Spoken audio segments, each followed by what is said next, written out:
Madam Chair, you have a live mic. Thank you so much. Good afternoon, everyone, and welcome to the July 8th meeting of the Big Cypress Basin Board. If everyone could please stand and join us in the Pledge of Allegiance, and Ms. Rivera is going to lead us. I pledge allegiance to the flag of the United States of America and to the republic for which it stands, one nation, under God, indivisible, and justice for all.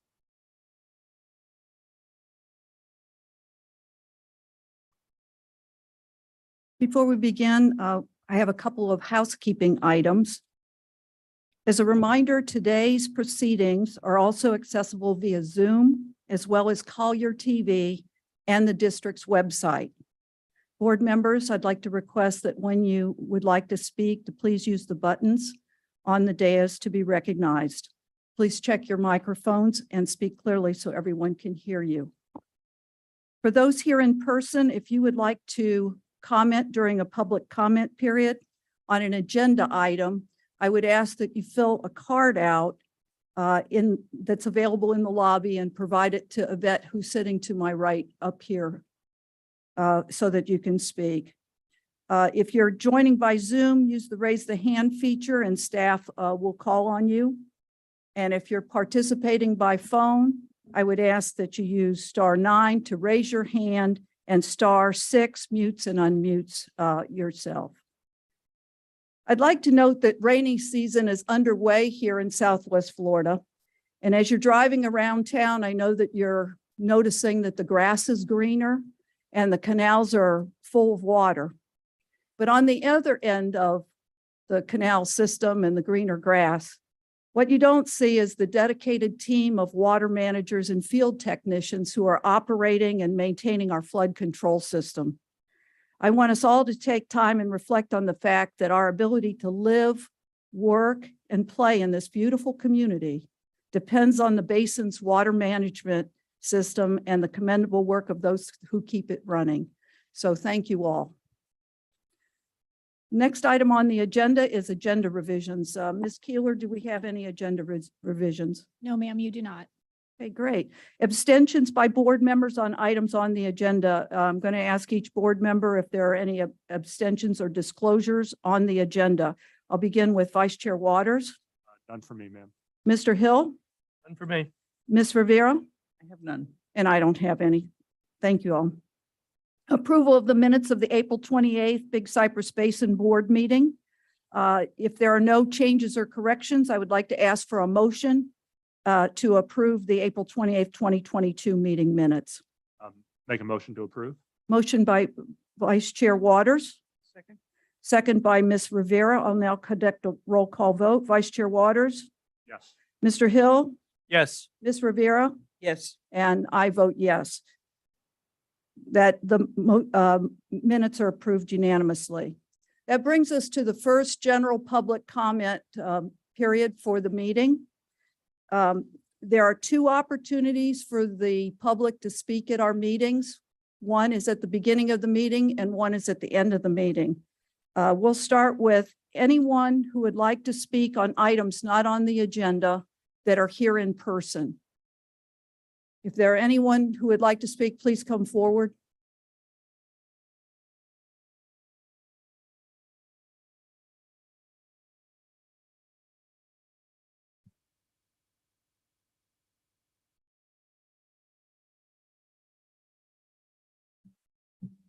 Yvette, would you like to call a few names, please? I'm sorry, I got ahead of you. Yes, Madam Chair. Linda Kirschner? Yeah. Kirschner, thank you. Should I begin? Yes, ma'am. Okay. You're recognized. I'd like to bring up the subject of the historic Palm River Slough. De La Salle, my community, during Irma had water which backed up the water flow, which prevented it from heading downstream and out of our community, but it backed up into other communities that surround our community, as well as our community. And we're very concerned because of the increased building. We're going to have a high school there in 2023, which is on a direct line as to the water that flows downstream. So Del Sol is bringing our concern regarding the flow of the historic Palm River Slough to the board. To date, there is no documentation that the historic Palm River Slough, as it exists today, will not be impacted by proposed plans to build a single-family home in the slough pathway. We ask all officials to be aware of the resultant impact on several hundred homes to accommodate the building of one home within the slough pathway not to be ignored. We want to make all officials aware of our potential of our community as well as others being flooded due to downstream issues. We would like to request a modeling study based on scientific calculations to assess how the proper flow rate would be calculated and determined for a culvert system under a roadway that will effectively dam up the wetlands conservation easement. Several new developments have and continue to be approved and built since the new high school is scheduled for in 2023. All of this has put further stress on our floodplain system. If the floodwaters are held back by this proposed site or any other downstream site or obstacle, the result will be measured in millions of dollars of preventable floodwater damage, not unlike the Terry Street damage in Bonita Springs, which was just granted $16.8 million to make communities more resilient to future disasters and reduce future flood damage. Please do not allow this to occur. A septic system, which has also been proposed within a declared wetland, should also be properly evaluated before any permits are issued. In conclusion, the residents of Del Sol HOA request using updated environmental and flooding modeling studies be performed. Thank you very Thank you. much. Thank you. Next, Madam Chair, Zach Stamp. And to be a gentleman. Thank you, Madam Chair and members of the Big Cypress Basin Board. My name is Zach Stamp. I'm the chair of the Flowway CDD, which encompasses Esplanade Golf and Country Club, and it's approximately 2,000 residents. I appreciate the opportunity to speak with you today, an issue of great concern to our community. Although it's not on your agenda today, the draft operation plan for emergency pumps in the city of Bonita Springs has raised a lot of troubling questions for our constituents. Flowway CDD is currently the owner of the preserves into which it appears all of the water will be pumped under this plan. As such, we have four main concerns that I would like to raise with you today. One, an environmental study needs to be conducted to determine the effects and results of the proposed pumping. Plan currently could be reasonably expected to affect wildlife and habitat. In addition, it could alter the natural water flow and thus affect the status of efforts to achieve success criteria. Number two, oversight. Who turns on the pumps? Who turns off the pumps? What determines when they turn them off? What determines when they turn them on? What documentation do they have to make those two decisions? What notice do they have to give to whomever before and after they do that? Is there any water that is too bad to be released into the preserves?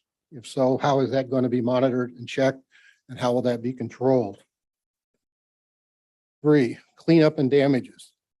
If doing this pursuant to an emergency permit, is Bonita Springs free from all liability? What recourse do the residents of Esplanade have if the preserves or their homes are damaged? Who pays for the cleanup? Who pays for the monitoring? As we currently understand the emergency plan, it is in violation of existing Southwest Florida Management Water District and Army Corps of Engineer permits. Thus, modification and our permission must be obtained beyond just the emergency permit.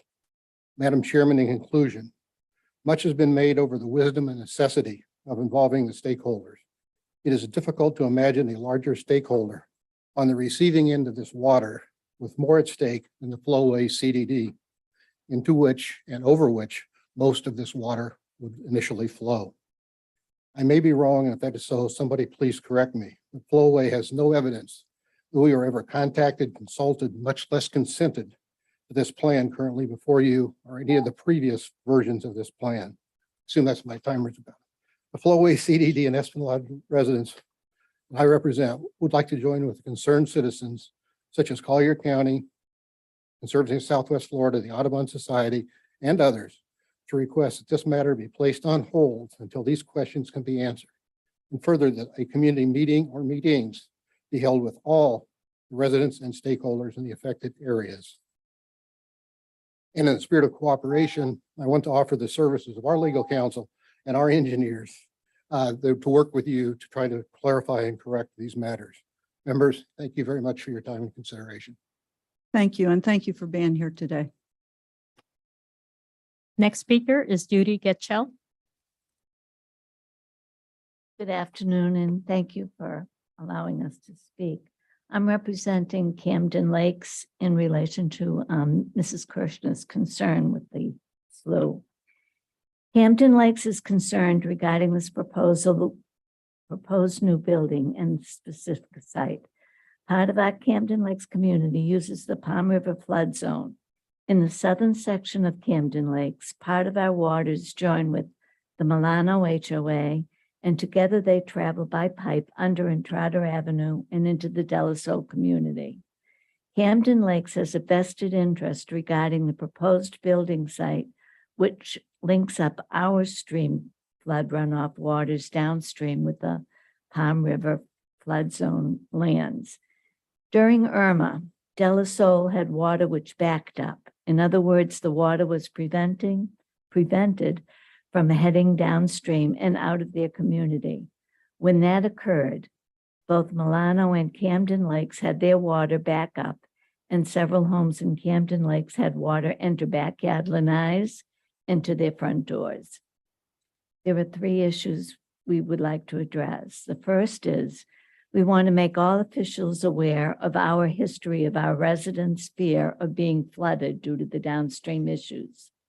Number two, Camden Lakes requests a thorough oversight of the proposed plans to build in the wetlands to ensure our residents will not suffer from a rush of judgment by rubber stamping state approval, resulting in flooding homes in Camden Lakes and other neighborhoods.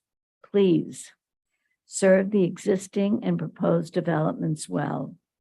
Please mandate the needed local inspections and current standard off-flood modeling to prevent future flooding. Irma did not bring a significant amount of rain, but any storm bringing 15 or more inches of rain in a short time span will have severe flooding consequences for our 156 single-family homes. Camden Lakes would stress the need for any analysis to consider most current data and reality. Camden Lakes was planned and built between 2013 and 2015 and is felt on the edge in 2017 with Irma. Several new developments have and are being approved and being built since. They have put further stress on the floodplain system. I'm sorry, I'm going over. Go ahead and finish. Just wrap up. Thank you. If the floodwaters are held back by this proposed site or any other downstream site or obstacle, the result will be measured in millions of dollars of preventable floodwater damage. Please do not allow this to occur. We have been informed the new site plan will use a septic system. A septic system within a declared wetland should be evaluated properly before any permits are used. In conclusion, the residents of Camden Lakes HOA request using updated environmental and flooding studies to be performed, and that those findings determined if the proposed building permit should go forward. Thank you for your time. We appreciate it. Thank you for being here today. Thank you. Next speaker is Brad Cornell. Good afternoon, Madam Chair and board members. I appreciate the opportunity to address you. I'm here on behalf of Audubon Western Everglades in Audubon, Florida. And I wanted to address the issue also that Zach Stamp brought up of the Bonita Springs Emergency Pumps Operations Plan, the draft plan that your staff have been reviewing and drawing up under the leadership of Akina Wasana. I guess what I'd like to say is that that plan to use 2 or 3 emergency pumps is really small, narrow-minded, and it's not going to solve really any problems. It's going to make problems, but it's not going to solve any problems. So in our way of looking at this issue, this is not the way to go. These pumps are too small and just create downstream flooding issues and don't actually address Bonita Springs flooding issues. So I think the district and the basin already have some really strategic winning strategies. One of those is the now completed Southern Critical Crew project that was about 4,000, 5,000 acres on the east end of Bonita Springs Road. That Bonita Beach Road, excuse me. That kind of project where you're creating more natural storage, you're working with nature to not only retain and attenuate floodwaters, but you're cleaning those waters through the natural functions of wetlands that you're restoring in places like that. There are more opportunities. Lee County has a whole flood mitigation plan that's in draft form. It's like 1,200 pages, unfortunately, but your staff and you all should take a look at that. There are some wonderful projects in there. There's some ill-advised ones, but there are also some great opportunities. The Southwest Florida Feasibility Study, now the Southwest Florida Comprehensive Watershed Management Plan, all these plans have some wonderful projects in there. We need to be looking at implementing these projects if we want to solve flooding issues on a watershed scale. Flooding is a watershed scale problem. If we don't look at it in those terms, looking all the way up to Crew lands and Corkscrew Swamp Sanctuary, you're not going to be able to address this issue. Those three emergency pumps are inadequate and ill-advised. We need to be looking bigger, and Audubon, the district, the Big Cypress Basin, other partners like the Conservancy and Florida Wildlife Federation, Crew Trust, these are all partnerships that need to be taken advantage of. And I'd encourage you to look in that direction instead. Thank you. Thank you. Next, Madam Chair, is Meredith Budd.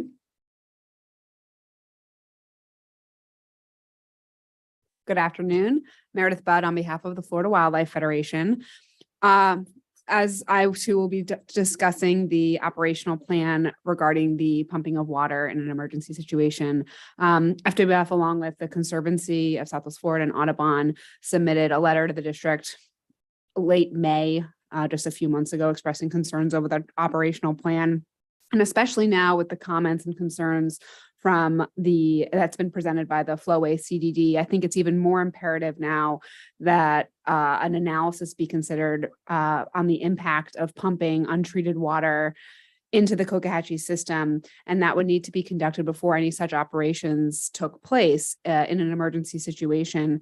And then also looking at the hydrologic impacts to the upstream wetlands and the water resources when you have this emergency situation where you'd be pumping this untreated water into these sensitive systems.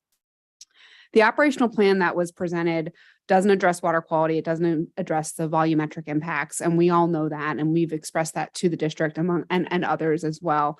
It's a large volume of water. And after meeting with several parties that are familiar with the issue, it doesn't even seem that it will actually impact to a great degree or solve to a great degree the issue, especially since the operational plan sets forth a time schedule. So the pumps, according to the plan, can only be turned on after a certain amount of time based on how the system can receive the water, the extra water that would be presumably pumped.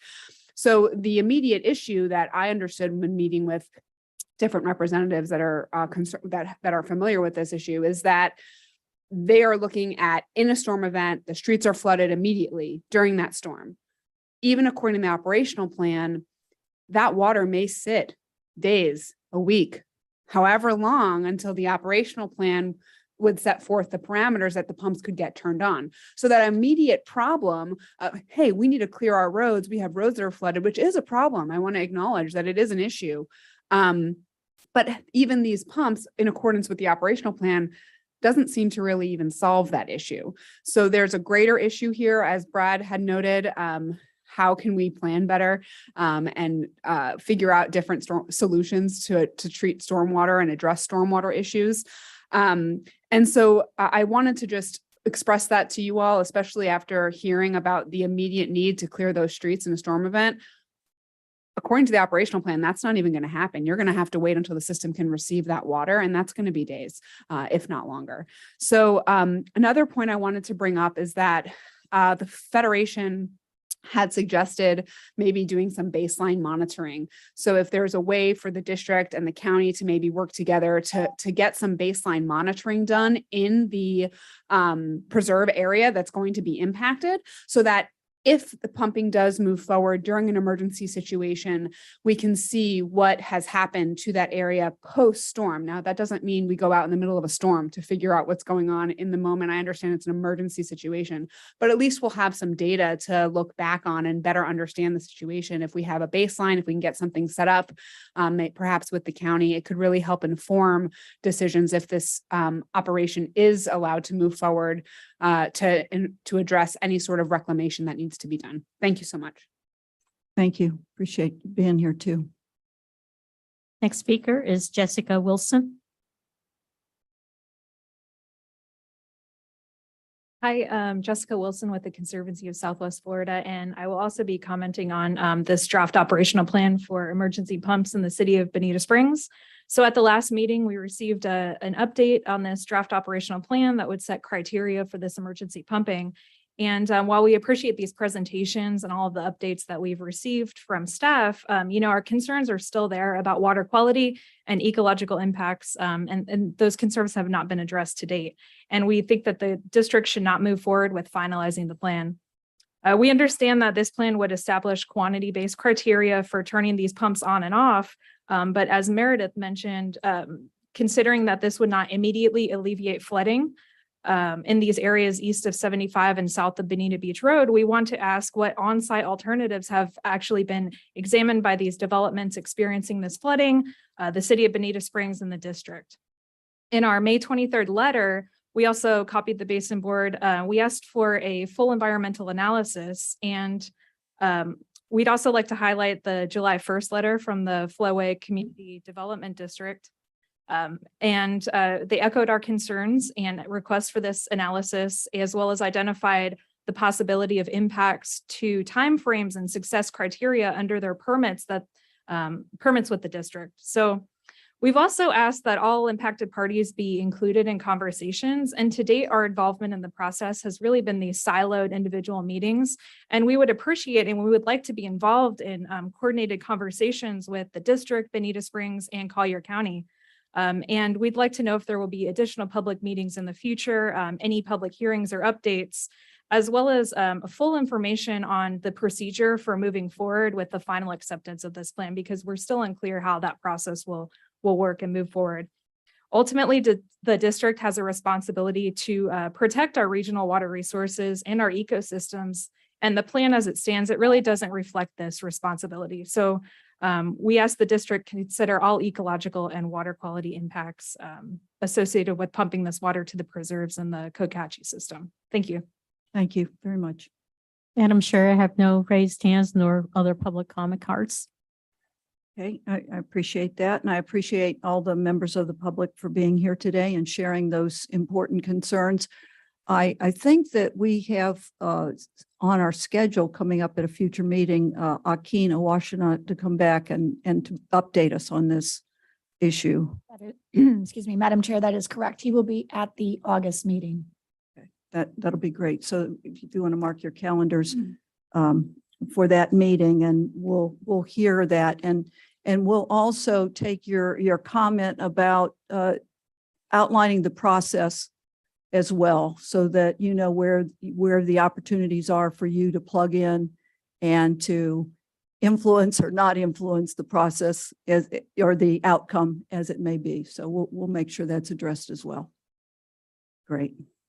Okay, moving on to the next item on the agenda. We have an update today on the Collier County Regional Water Quality. And we have Rhonda Watkins here today with us. And thank you for being here, Rhonda. Appreciate it. Good afternoon, Madam Chair, board members, Rhonda Watkins, Collier County Pollution Control. Thank you for letting me come and talk to you today. I think by now you guys are pretty familiar with our organization. We have our own in-house NELAC certified laboratory, and our sampling program is NEFAP certified. Now, I'll put those on the slide because I can't ever remember what they stand for. What that means is we go through much more oversight and auditing from an outside third-party entity, which ensures the quality of our data. This is in addition to following the standard operating procedures provided by DEP for collecting samples.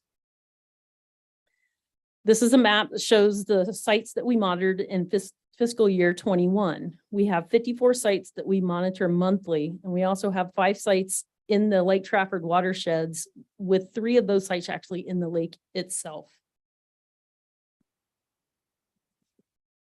Just want to update you on the current impairments for Collier County. DEP conducts the impaired waters assessment, which determines which water bodies, or WIBIDs as they call them, are not meeting their designated use, like recreation, fishing, shellfish harvesting, or drinking water supply. DEP used to do this assessment every 5 years. They recently shortened that schedule to assessing waters every 2 years. So at my last presentation last year, I provided the current verified impaired waters from 2019. We now have a new draft impairment list for 2021. So from 2019 to 2021, we increased the number of impaired water bodies from 21 to 25, and the number of parameters found not meeting water quality standards increased from 48 to 59. Something else that happened since my last presentation caught me off guard is a total maximum daily load for Townsend Canal, that yellow area north of Lake Trafford seen on that map. That actually flows toward the Caloosahatchee River. But because this WIBID is partially located in Collier County, we are now included in the TMDL and the Basin Management Action Plan, or BMAP, for the Caloosahatchee River. The county does not own any canals or property in this WIBID, nor does the basin. So we are working with DEP to come up with a resolution on our inclusion and our responsibilities for this BMAP. Rhonda, before you go on, you've covered a lot of material in this one slide. Yes. So I'd like to ask you if you could talk a little bit about the increase in, seems like we're going the wrong way. So, you know, the impaired water bodies and then the parameters on this slide before you move forward. Okay, so the impairments that you see on that slide haven't really changed. The addition to the macrophytes is actually that Townsend Canal. So DEP goes and looks at that canal and says, there's too many aquatic plants in here, you're impaired for nutrients. So that gets put on the list. Now that's up there by the C43 reservoir Yes. that's currently under construction. Yes, but that tiny portion is still in Collier County.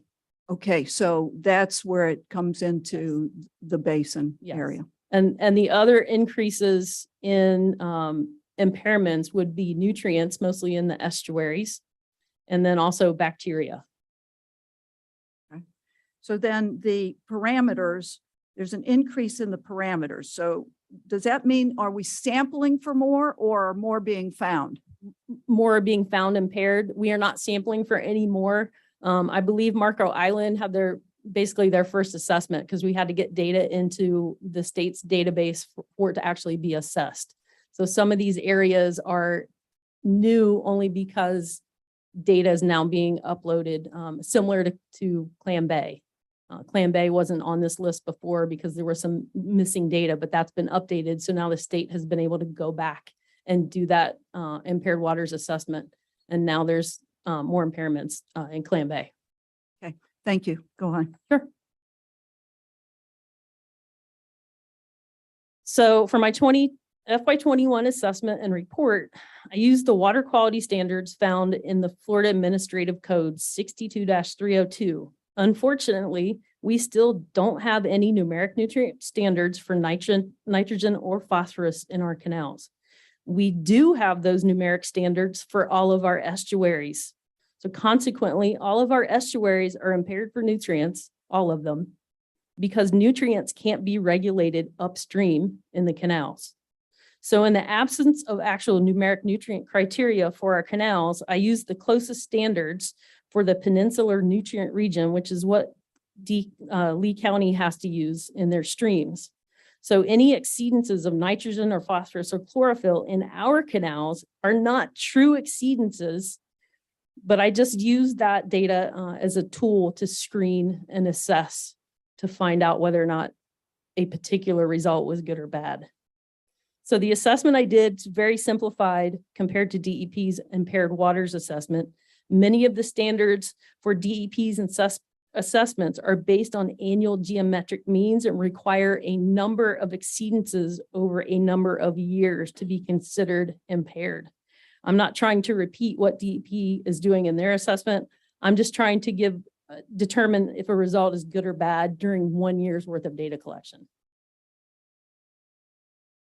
This graph shows the total percent exceedances broken down by WIBID for the last 3 years. As you can see, Lake Trafford by far has the highest percent number of exceedances. Most of those exceedances are nutrients. You will also notice that the number of exceedances in any given year can vary significantly within each WIBID. Some WIBIDs improve while others decline. This is why it's important to have multiple years of data to assess trends. We use a minimum of 5 years for short-term trends analysis because that gives us the most confidence that there's a true trend.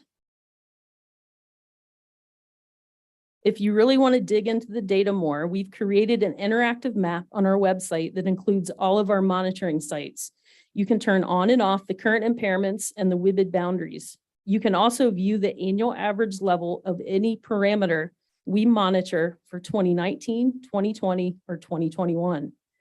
What this map gives you is an idea of the hotspots for any given parameter.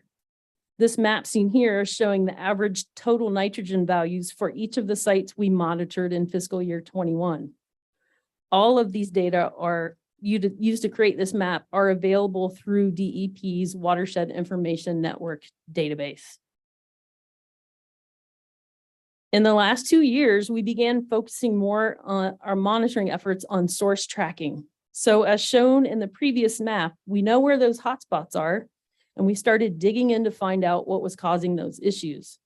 We chose to use sucralose or Splenda as a tracer for wastewater impacts to help identify potential nutrient and bacteria inputs. It's also one of the cheaper parameters to have analyzed. Sucralose is a good wastewater tracer because it's not treated out by your body or by the wastewater treatment process. So it's typically found in all wastewater.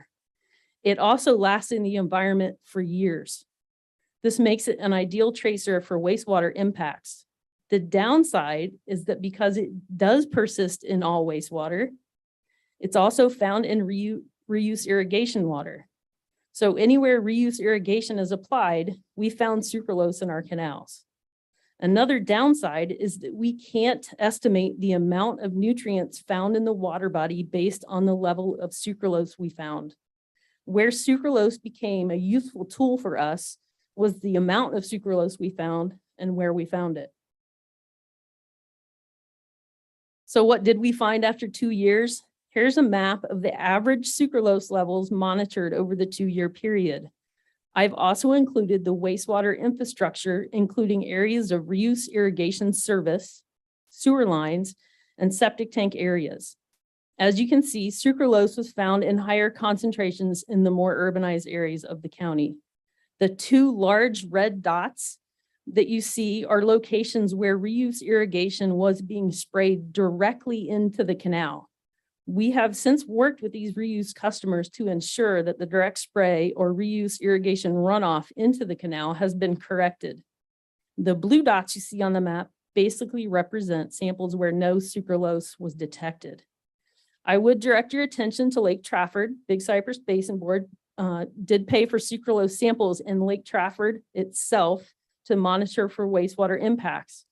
The results of our sampling didn't show any detectable levels of sucralose, but we think that may be due to dilution from mixing with the lake water. We think this because in August of 2021, DEP took samples from the discharge from the Immokalee wastewater effluent spray fields that discharged to the Immokalee slough, which enter Lake Trafford. DEP found 1.5 micrograms per liter of sucralose in that discharge. That level of sucralose would have shown up on this map as a yellow dot.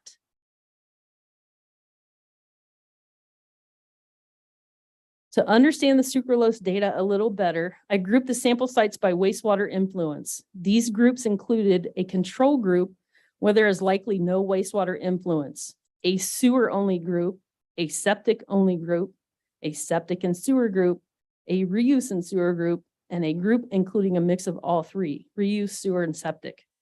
As you can see, the areas serviced by reuse irrigation and sewer had the highest average sucralose levels. As you would expect, those levels were higher in the dry season, presumably when reuse irrigation is being used and there is less water in the canal and sucralose is being concentrated. Those areas with only septic tanks had the third highest average sucralose, indicating there are likely impacts from septic tanks entering the canals. Other than the control group, those areas that have sewer and no other influences had the lowest sucralose levels. I want to point out that this is a very crude way of grouping water quality stations. Our trend network that we use is not designed to target specific sources. They just capture overall water quality in the canals. It would take a much more in-depth sampling program to fully vet the impacts from wastewater. So what can we say with this data? I think it's common knowledge that reuse contains nutrients. While the sucralose levels we found would indicate that areas using reuse irrigation show the highest levels of sucralose, we have no way to quantify how much of the nutrient concentration found in our canals can be attributed to reuse irrigation. We can only infer that because there are nutrients in reuse water, that any reuse water sprayed directly into the waterways or running off from hard surfaces is likely contributing nutrients to our waters. While we don't want to discourage the use of reuse for irrigation because it replaces a valuable potable water resource for us, we do want to encourage proper irrigation methods to prevent direct spraying into waterways, spraying onto hard surfaces, or over irrigation in general. We would also remind reuse customers that they should be factoring in the amount of nitrogen and phosphorus found in the reuse irrigation into their fertilizer application rates. So we can't determine nutrient loads based solely on sucralose levels, but we can say in the absence of sucralose, if we have high nutrient levels in a canal, that the source of those nutrients is likely not wastewater, but more likely from fertilizer. Our other methods we are using to source track are as simple as getting a snapshot of the entire watershed. We do this by going upstream of the hotspot that you see on that map, and then monitoring other tributaries or point sources to determine if there's a point source causing the issue or to narrow the focus of where the non-point source pollutants may be entering the water body. Some of our snapshot monitoring has led to the discovery of a fertilizer storage facility that was discharging offsite and impacting a canal nearby, and a discharge from a zoo that was introducing bacteria into the receiving waters. In both cases, we refer these to DEP, and we are working with DEP to get these facilities into compliance and remediate the pollutants. A more expensive test method that we use involves testing for human DNA. Yep, just like CSI. We collect bacteria samples and the laboratory can tell us if there's any human DNA in it. Using this method, we have found a broken underground wastewater line, a failing septic tank potentially pumping out into the canal, and several homeless camps. The wastewater line has been fixed. We are told that the septic tank has actually been fixed, and code has closed the cases on all the homeless camps. So what do we have coming up? Am I behind? Oh, sorry about that. So coming up, we have, yeah, sorry, I skipped one. We're currently collecting isotopes for Lake Trafford this year. We are hoping that this will give us some answers on the sources of nitrogen. Isotope testing will hopefully be able to tell us where the nitrogen is coming from. Is it fertilizer-based, rain-based, sewage-based, or manure-based? And also, how is the nitrogen entering the lake? Is it entering from surface water? Is it entering from groundwater, rain, or a combination of sources? Also coming up, the county contracts a surface water trend assessment report every 5 years. The report is due from our contractor this fiscal year and will likely be submitted within the month. However, he did send the draft trends, so I incorporated those into my FY21 report. So if you've seen that, on these graphic that I have showing you here is called a WIBID snapshot. Within that graphic, I included the trends. So you'll see the short-term and long-term trends, and that's broken out by each WIBID. So it gives you an idea of which parameters are getting better or getting worse. The sediment report we contracted with Florida International University in FY20 was delayed for another year due to COVID and illness of the primary investigator. He is working on it and expects to have it completed by the end of the fiscal year. This sediment analysis is also done every 5 years. And lucky us, we are being used as a pilot study to roll out a new TMDL format for bacteria.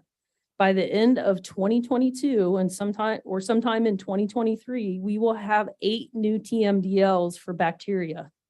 DP is using water bodies in our basin to develop one document that contains multiple TMDLs.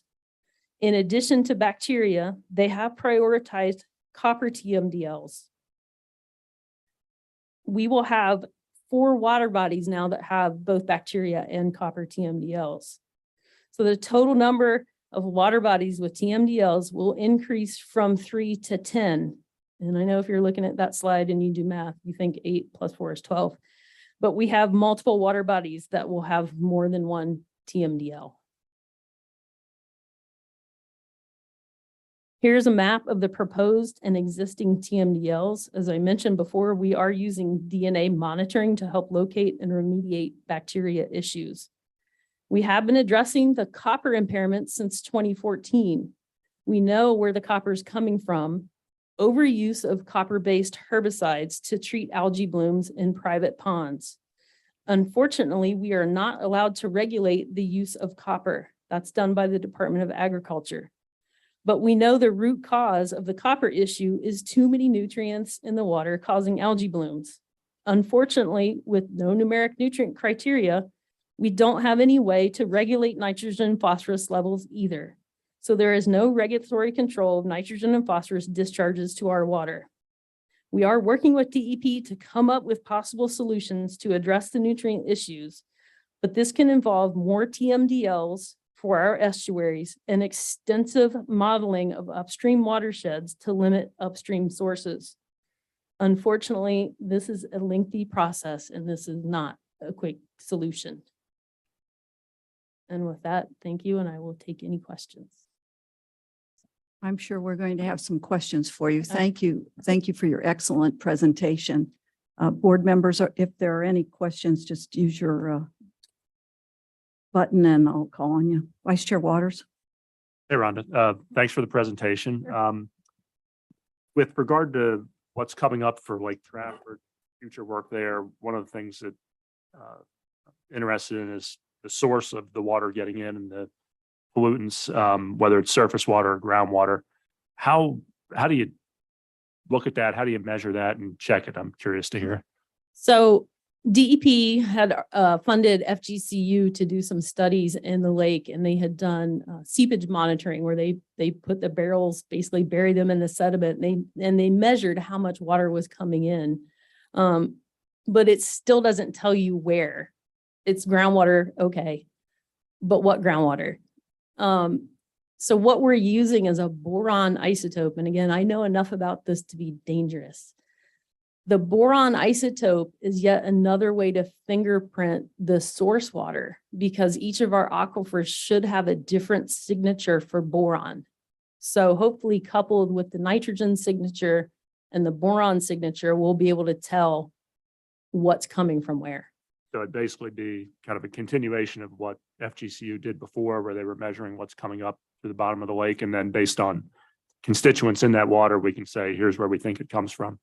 Yeah, we're not going to be doing the seepage meters. We're just using the same water quality monitoring stations that we had before, but within that. And then we've also in partnership now gone and we were getting some groundwater samples in the different aquifers around Lake Trafford to get that boron signature. So hopefully we'll be able to tie those together. Again, I know enough to be dangerous, but that's the goal. So we kind of couple that with your monthly sampling in the Yes. lake and see what times a year it may or may not be influenced. Yes. Okay, Yep. great. Thank you. Mr. Hill? Rhonda, thank you for the analysis. It seems like you've got some new technologies and new details from our last visit approximately a year toys, yeah. ago. And that's certainly helpful as this board needs is responsible for decision making to some extent on these issues. So the better information will guide us accordingly.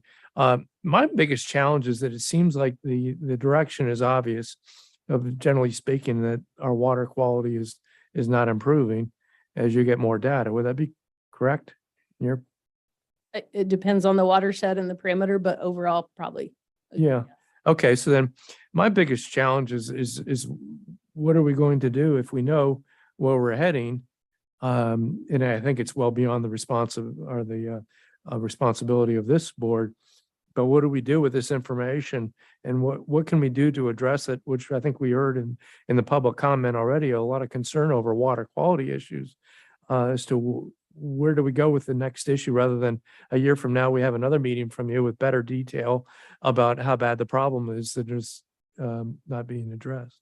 That's why we're using these technologies. So we're hoping we can find sources and then address them. I mean, we found a few. We've done a lot of work over here in Rock Creek Basin and found things that we probably could have walked by 100 times, but without that data in our hand to say, no, there's human DNA here. We need to look further. We probably wouldn't have found it. So we have to encourage DEP to keep pushing the TMDL so we can get something upstream. If we can't do anything upstream to regulate nutrients, Right. we're not going to be able to fix the problem. Okay. All right. Well, I look forward to furthering the conversation over time, but thank you for your report. Ms. Rivera? Yeah, Rhonda, on the sucralose, once you establish there's sucralose, and where I was listening, so you find sucralose, you establish then that there is high nutrients, but there was a separation or a conclusion that it was still the fertilizer that was actually driving the nutrients rather than the human activity associated with sucralose. Wouldn't it be the reused water that comes laden with nutrients adding to it? It's basically liquid fertilizer, isn't it? I think my comment was in the absence of sucralose. In that you case, can- I would then- actually then you agree with you, consume as absolutely, fertilizer. yeah. Yep. But when there is sucralose there, then Unfortunately, you have more than one possible source of nutrients in those areas. I mean, you still have people using fertilizer in addition to reuse. And even though there are nutrient levels in reuse, that doesn't mean that level of nitrogen or phosphorus when it left the plant is the same once it gets applied or goes through the system. So the only thing but we it's can still say, additive, isn't it? the only thing we can say is that if you're spraying it directly into the canal, then there's likely nutrients going into the canal. If it's running off a hard space without hitting grass or something for it to be absorbed, then it definitely could be entering the canal. You tend to have two problems when you're using the liquid fertilizer from reuse, and that is there is the accidental overuse of fertilizer because they don't take into account the fact that you're already applying And that's a requirement in our ordinance and the city's ordinance. Unfortunately, it's very difficult to monitor that and regulate that on a daily basis. Can you educate me a little bit? In Marco, where I'm live, it's a little bit easier because we ban phosphorus use, period. And granted, we may not have 100% compliance to the ordinance, but let's not over count that as a factor, because there is statistically, you can see when you don't use fertilizer, you can see changes and on the amount of nutrients that are going into the canals. So in Collier County, don't you have a ban on phosphorus also? We do. You're not allowed to apply phosphorus without soil testing. And who's exempt from that? Is it farms or? Ag is definitely exempt. Golf course practice and play areas are exempt. And reuse has to report nutrients when they produce it, right? Yes, and we have been working with a lot of the golf courses, one of the educators in the Everglades Golf Course Superintendent Association, and making sure they have a complete breakdown of the nutrients in the reused water they receive so they can make the correct adjustments. So we've audited, we've done an analysis or an audit to understand that the applications are being adjusted as practice. No, we can't audit their application because they're exempt from that, but we're still working with them. They're coming to the table and working with for us. education, and I'm sure that they want For to sure. be good citizens regardless. Well, and it saves them money. No kidding, yeah.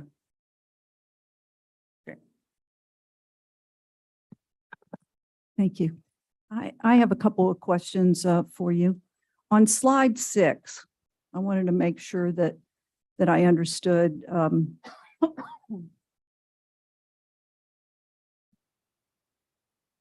wanted to make sure that I understood what was included in those bar graphs. Okay. Okay. And whether or not nitrogen and phosphorus were a part of those bar graphs. Yes, they are. It includes all of the impairments found. So it's nutrients, which include nitrogen, phosphorus, chlorophyll, bacteria, iron, and copper, and at least pH for Lake Trafford, because Lake Trafford was the only one that had pH violations. Now, in our technical working group for the Picayune watershed water quality study and the siting analysis, it often comes up that the TomTom sampling site is showing increased nutrients. Where is that reflected in this chart, and what do the bar graphs show? That would be in Rookery Bay Inland East, I believe. And if I'm reading the right set of bar graphs, it looks like over the years, we're improving. Yes, it would appear that way. Mm-hmm. So we could dig into that in more detail at our next working group if necessary to make Sure. those numbers That- available. And that's not the only site in that Mhm. vivid. So that's one of the reasons I have that heat map that shows you the hot spots, because when you do the assessment for the entire watershed, you're including all the sample points in there. So there could be other sample points that skew it to the we're getting better side versus Ah. skewing it to the we're getting worse side. Okay, that explains it. Yeah. That explains the concern that's out there for that. But we could take a closer look at that. Yes. you- Yeah. Oh, yeah. We definitely have data for that. Okay, so the other question that I have is, you hit on it, but I thought I understood it, but maybe I didn't. The portion of the Townsend Canal that now is in Collier County that's been lumped in, what's the implications of that? I guess, what should this board know about those implications? I don't know that there's any implications for this board, because you haven't been involved with any other TMDLs. I don't think there's been any other requests for action from the district on other TMDLs. And quite frankly, we're not sure what our involvement's going to be because we have no infrastructure and no ownership of any of the properties in that WIBID. Okay, thank you for that. Slide number 9. If I'm reading this slide correctly, let's see, is it 9? No, it's 10. It's 10. Yes, this one. If I'm reading this correctly, it shows me that in the dry season, if I have a community on sewers, but I'm using reuse water, that I have the highest concentration of sucralose in my, I guess, water. Yes. Okay. Is that a good thing or a bad thing? At this point, we don't know because until we can make that direct linkage to estimate nutrient load versus sucralose level, I can't tell you, I can't give you an answer for that one. All we can say is that the sucralose was definitely concentrated in the dry season. And in these particular sites, it was because people were direct spraying into the canal. The sucralose levels during the first year were higher than I had seen coming from direct effluent. So that tells me that it's concentrated. We worked with them and it went down drastically in the next year, but because of the average, it still looks like it's fairly high. So there's a chemical in sucralose that's not good for the environment.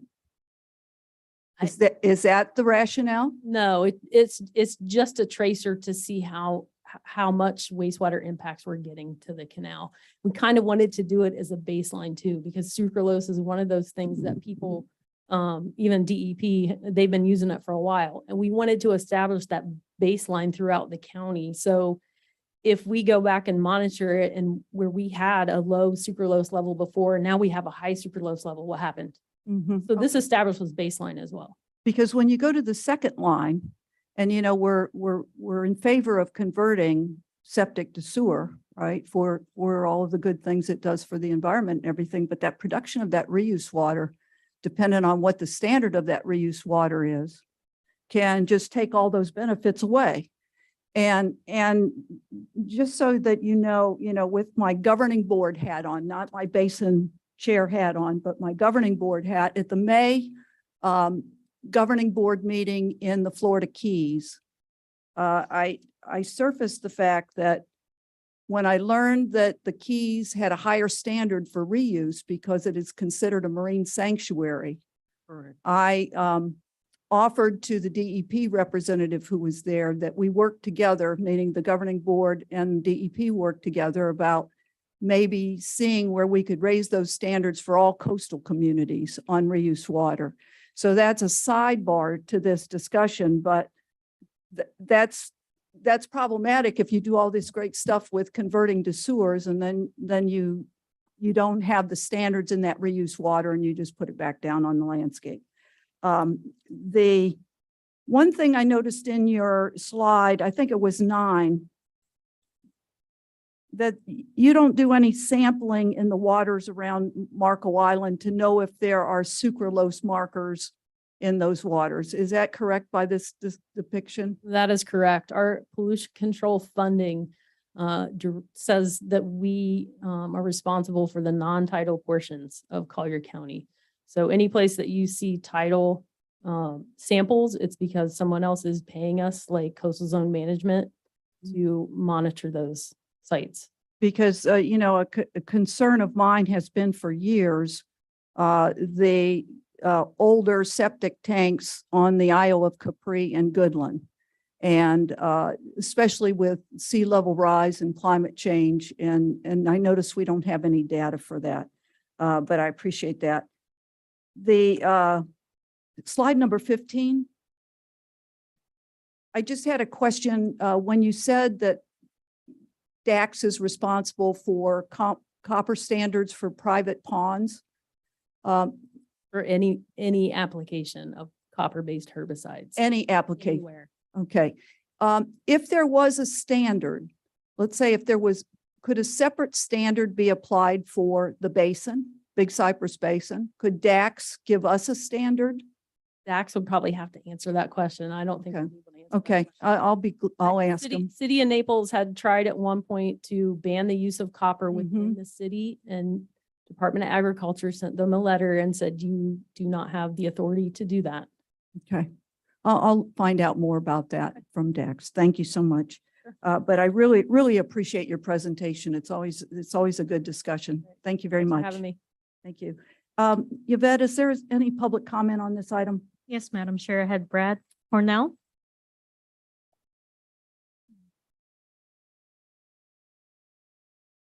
Madam Chair and board members, Brad Cornell, Audubon, Western Everglades and Audubon, Florida. That was a fascinating presentation, Rhonda, so thank you very much. It was, Audubon has been looking at these data and talking with Collier County Pollution Control for some time, and they've been very helpful to us as we look at some of the issues.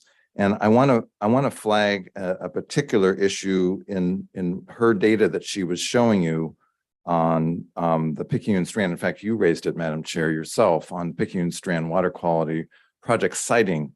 The technical working group is trying to complete a set of recommendations on where to put water quality remediation projects downstream from the Picayune Strand, because the Tam monitoring site has exceedingly high nutrient loads measurements. The total phosphorus at that site is 0.479 milligrams per liter on average over the last couple of years, and for total nitrogen, it's 1.96 milligrams per liter. Both of those exceed what was shared from Rhonda Watkins on coastal waters, canals, streams. These would be impacts. And so I think we've got a problem that we not only need to address with downstream water quality projects like STAs or that sort of thing, which is the purview of that study. But in March 2021, the district and stakeholders produced a Picayune Strand water quality feasibility study that looked at, well, what could we do to address water quality problems that would threaten the outstanding Florida waters downstream, like Collier Seminole State Park, Rookery Bay, 10,000 Islands National Wildlife Refuge. In that study, the final recommendations said, well, you should build some downstream water quality projects like STAs, and that's what's coming forward now. But you also, in parallel to that, they recommended that you address the sources of these pollutants, nitrogen and phosphorus and copper, which is also a problem. So what has actually, and we have a time frame for this. We want to get these nutrients and this pollution addressed before you turn on the Miller pump for the Picayune Strand Restoration Project, because once those waters flow, that's going to push those nutrients and that pollution into the outstanding Florida waters via canals and restoration flows. And so to this point, nobody has done anything to address sources of pollution. So my recommendation is that the district and the basin look at that problem, and we don't have a lot of time, but we do need to start looking at collaborating with the farmers, with the stakeholders, with the other agencies, FDACS, DEP, to solve this problem. We don't need to be punitive about it, but we do need to be collaborative and efficient. We don't have a lot of time. We get better projects for less money and a better result if we address both the sources and downstream. So that's our recommendation. Thank you. Thank you, Brad. I appreciate it. Madam Chair, I have no additional cards nor hands raised. Okay, great. Thank you, Yvette. And that's good discussion. On that item, we'll move to the next discussion item, which is Corkscrew Swamp Sanctuary Ecosystem Restoration. And we'll go ahead and have Mr. Sean Meyer.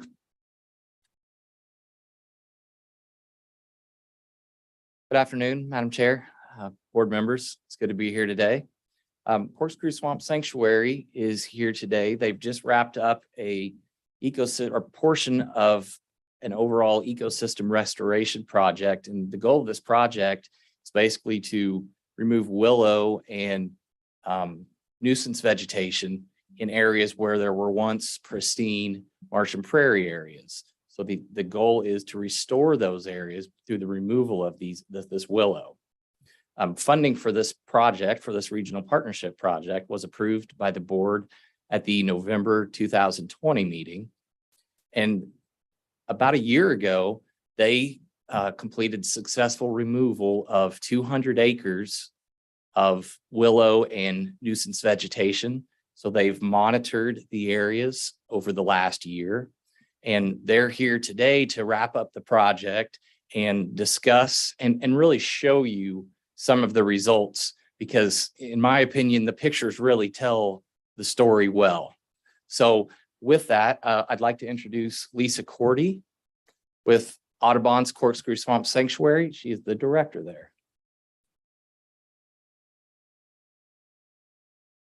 Hello, good afternoon. Thank you for the opportunity to be here today. I'm very happy to be introducing Marshall Olson. He is our conservation director at the sanctuary. So he and his team are really the boots on the ground. They are the ones who are getting out there, getting this work done. And Marshall's going to show you some photos that will take us from this conference room out into the field and see what we're doing. So thank you for this opportunity, and we really appreciate this partnership. Thank you so much, and thank you for being here today.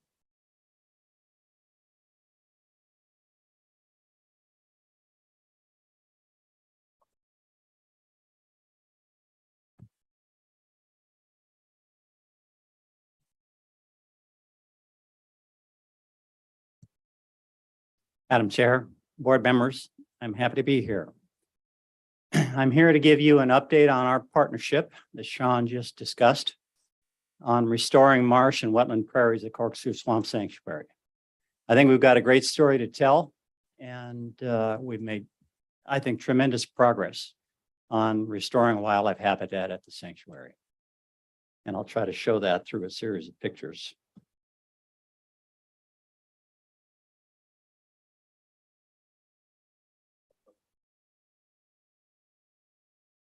Just 1 second. There we go.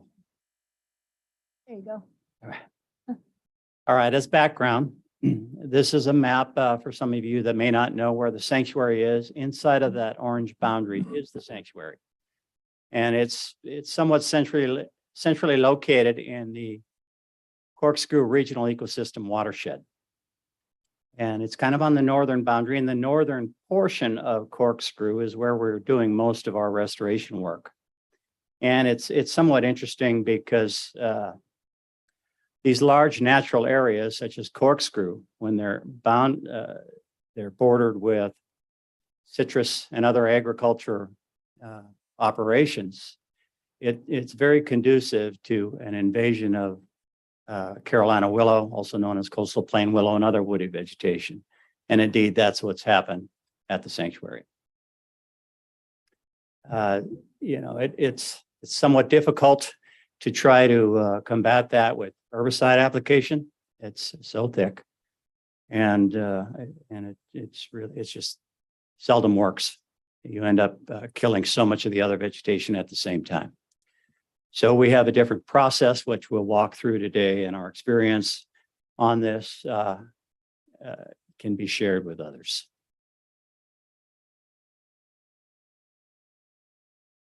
So here's an example of what I'm talking about with willow infestation. That's virtually all willow you're looking at in this picture, the larger stuff. And it stems from without fire, with lack of fire, with water level fluctuations, we end up with this perfect situation where willow can really take off. And that's what you're seeing here. And once willow gets to a certain size, it's just becomes very fire resistant. Consequently, it'll continue to grow. This large woody vegetation is very capable of outcompeting most of the rest of the vegetation that would be found in a prairie. So this is what you end up with. And as this succeeds, it'll turn into a forest, and those marshes will be gone forever. We've lost so many marshes in Florida, particularly southern Florida, that we just can ill afford to lose more. There's something we can do about it. So what happens? Here we've got willow replacing grasses and sedges. The shrubs are much bigger, obviously. They have much greater leaf area. They have deeper roots, making them much more competitive than the smaller species. And they have high transpiration rates. They're really sucking up water out of the marshes. So they're full of water and they're releasing it into the atmosphere. And what the net result of this is what we're seeing is a loss of water in the marshes, especially the shallow marshes, and a loss of wildlife habitat. So our restoration process that we've developed is a three-phase process. First phase is mulching. We do this during the driest time of the year, as you can see in this photo. That's 3 different pieces of machinery, very light touch on the ground. But when we're doing this at the driest time of the year, we do little to no damage to the ground from impacts from the machinery. And these machines throw that material, and it's like a mulch. There's no really buildup anywhere, but it's scattered throughout. Another reason that we mulch at the driest time of the year is because it's right before the rainfall. And our expectation, hope really, is that the rains come quickly and the marsh refills quickly. And the reason for that is then we can drown the sprouts that are going to be coming up from the willow. Understand, we haven't killed anything out there by the mulching that we're doing. All we've done is give it a severe haircut. And as soon as we're done, you'll see it starts sprouting right back up. The more we can have drowned by the refill, the better. When we can't, we get to phase 2 of this process, which is spot treatment. And that's where we have to go in after the waters have come back up, typically with an airboat, and we'll spot spray willow and other woody vegetation that's made it past the refill. This takes a while, 2 to 5 years. Probably what we're trying to do is to get the grasses, sedges, and other herbaceous vegetation back so that it can carry a fire all the way across.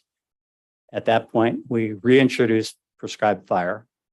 And at that point, we consider the area restored. From that point forward, we can manage it with periodic fire. I'm going to go through a series of pictures here real quickly. These were taken at the same photo points, air or ground. This particular one was aerial with a drone before we mulched. As you can see, it's pretty thick with willow. The majority of the plant you're seeing there is willow, very little habitat accessible for wildlife. This is the same site, same photo point after we've mulched. It looks pretty well devastated. You can see the water starting to come back in, but lo and behold, you've got vegetation already coming back up. Here's 1 month, same site, quite a bit of vegetation that quickly. The water's starting to get a little bit deeper, and everything is going the way we want it to. And wildlife is beginning to use these sites. I mean, wading birds are there while we're mulching. But mammals and other species we find with, we set up cameras, motion sensor cameras out there, and this is the kind of things we're seeing. These guys are obviously getting ready for a fall where it'll be a little more serious. There we are, 3 months, the same site. Vegetation is thicker. We've got quite a bit of water. So at this point, we're starting to take the airboat out there to try to spot treat Carolina willow. 6 months, same site. We're actually into the winter now. You can start to see some of the perennial grasses are dying back for the season, but it's gotten a lot thicker. Here's the same general spot by ground from a ground photo. As you can see, it's really looking beautiful and it's set for a lot of wildlife use. Finally, the same site. This is a year later. Pretty heavily vegetated, a little bit of water in there, but it's not yet ready to reintroduce fire. there's not enough vegetation yet to carry the fire through the unit, so it wouldn't succeed. So we'll continue monitoring this and spot treating as necessary. These are interesting pictures. The one on the left was immediately post mulching. This is a 42-acre unit. And you can see it looks pretty well devastated. On the right, a month later, is the same unit. What seemed to be created was a mostly permanent pond. And you can see the vegetation has come back throughout, but it has a ways to go yet before we can reintroduce fire. I like these photos. The one on the right is that same pond, and you can see the usage from wading birds. Even pelicans came in. The one on the left I put in because it's showing you that that's the same general area. You'll see the brown vegetation there. That's willow that was spot treated, like I talked about in phase 2. So you can see how that's giving a competitive edge to the native species that have come back. And that's how it works. And really, that was the conclusion of the 2021 contract with Big Cypress Basin. But it's not the end of the story. Our next steps that are going on right now are monitoring, continuing to take photo points from both aerial and ground designated sites, soil sampling. We're primarily looking for the time it takes for the mulch to break down. Pretty important. We're doing vegetation transects to have an understanding of what vegetation is coming back after our mulching work. And aerial quadrats, which we're shooting from the drone, and we're looking at 15 by 15 meter sites that really give us a percentage of the vegetation that's coming in, at least the larger species. And aquatic fauna, fish sampling, wading bird surveys are in the mix. We're planning to draft a paper on marsh and prairie restoration, wetland science, and practice. This is going to be published in the Society of Wetland Scientists e-journal. It's not meant to be a peer-reviewed document at this point. We don't have enough data, but we certainly want to communicate our plans, our process, what our need was, and what we're seeing after this work. And of course, we'll be continuing our mulching and the rest of the phases in this process. And finally, I want to take a moment to really thank the Big Cypress Basin for our partnership and the financial support that you've given us. This is, as you might imagine, not an inexpensive process, particularly the mulching. And without help from folks like you, this would be a very difficult task. But it's, we're in it for the long haul. And I think this project is well worth the effort. Thank you. Thank you, Mr. Olson, for your presentation. And certainly it's a partnership that we value as well. I can't think of a more beautiful place than Corkscrew Swamp Sanctuary. And it certainly is a treasure for the Southwest Florida and also throughout Florida. And I know that both with the South Florida Water Management District and the Big Cypress Basin and Corkscrew, we're trying to get the hydrology better. And we're helping you with the exotic removal, because that is a huge task to get that right. So hopefully we'll see a lot of benefits from our collaborative work together. Are there any questions for Mr. Olson? Ms. Rivera? Yeah, Mr. Olson, was there a trigger that started the overpopulation of the Willow? Was it a drought that then we didn't do fire management, or we had to postpone it due to environmental conditions or weather conditions, and then it gets out of hand? Or because obviously 500 years ago, it wasn't like that. Yeah. And it was maintaining itself. What are the changes that puts us on this slippery slope? Yeah, no, that's a great question. I think it's twofold really, I don't think there was a single trigger point. It's happening throughout the state. But in particular at Corkscrew, we've seen fluctuations in the hydrology and the water levels. And we have seen a reduction in fire. You know, we obviously put out all the wildfires we can. You add those together and it's very conducive to expansion of a plant like Carolina willow. Keep in mind, willow is not our enemy. It's a native plant. It has a lot of habitat value, but when those conditions arise, it's an opportunity. It's a very opportunistic plant and it'll take over, and it outcompetes the grasses. And that's what happened. And and then once it gets to a certain size, fire is just very resistant to fire. So at that point, you've got to do something. You either spray the heck out of it, or you do something like we're doing, this process. But it really didn't have that I know of, a single trigger point. It's been studied for quite some time, going back to at least the early 2000s in St. John. And, you know, we kind of dovetailed onto all of that work that had been done. We did some studying ourselves, what worked, what didn't work. This is what we came up with, and so far, so good. Thank you. Are there any other life in the ecosystem that we had an absence, like some type of pest or bugs or wildlife that we lost simultaneously and that may have changed the balance? Well, there's certainly been a lot of loss. There's certainly a lot of invasive species here now, and that continues. You know, as there's more development, as more canals, as more agriculture changes and practices, you know, all of that can add into this. You know, I'm not really an expert on any of that, but I do know the results that we're seeing. And, you know, when we had this invasive problem, we've got, you know, a couple of thousand acres of willow that has invaded. We've made some progress, a lot of progress, and I'm very happy the way it's going because it seems to be working.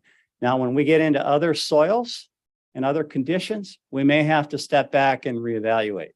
But what we've got right now, particularly in our North Marsh, this is working. Thank you. Mr. Hill? Marshall, seems like you can take a victory lap on this one. I assume that there's going to be another season. Is there, I assume, plenty of opportunity to repeat your process? Yeah, we've still got probably, I'm estimating, 1,000 acres left to mulch. And remember, that's phase one. I mean, if all we did was mulch and walked away a few years later, it would look just like before we did anything. Right. So then we get into the phase two, which is 2 to 5 years. Then we have to burn. And sometimes burning is difficult in the sense it's difficult to get permits.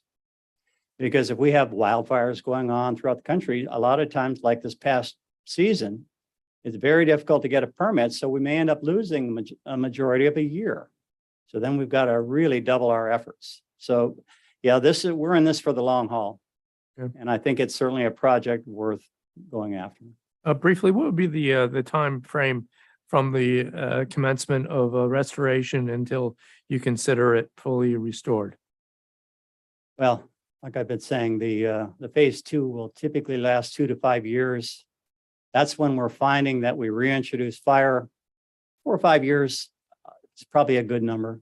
5 years, okay. Yeah, and at that point, we can get fire back in there. As long as the fire successfully gets across the unit and doesn't just peter out because there wasn't enough vegetation, we consider that restored. Good. And so that's it. Thank you. Vice Chair Waters? Just number one, want to thank you for the presentation and the work that you've done in terms of return on investment. This is about as impressive as anything I've seen here. So thank you for that.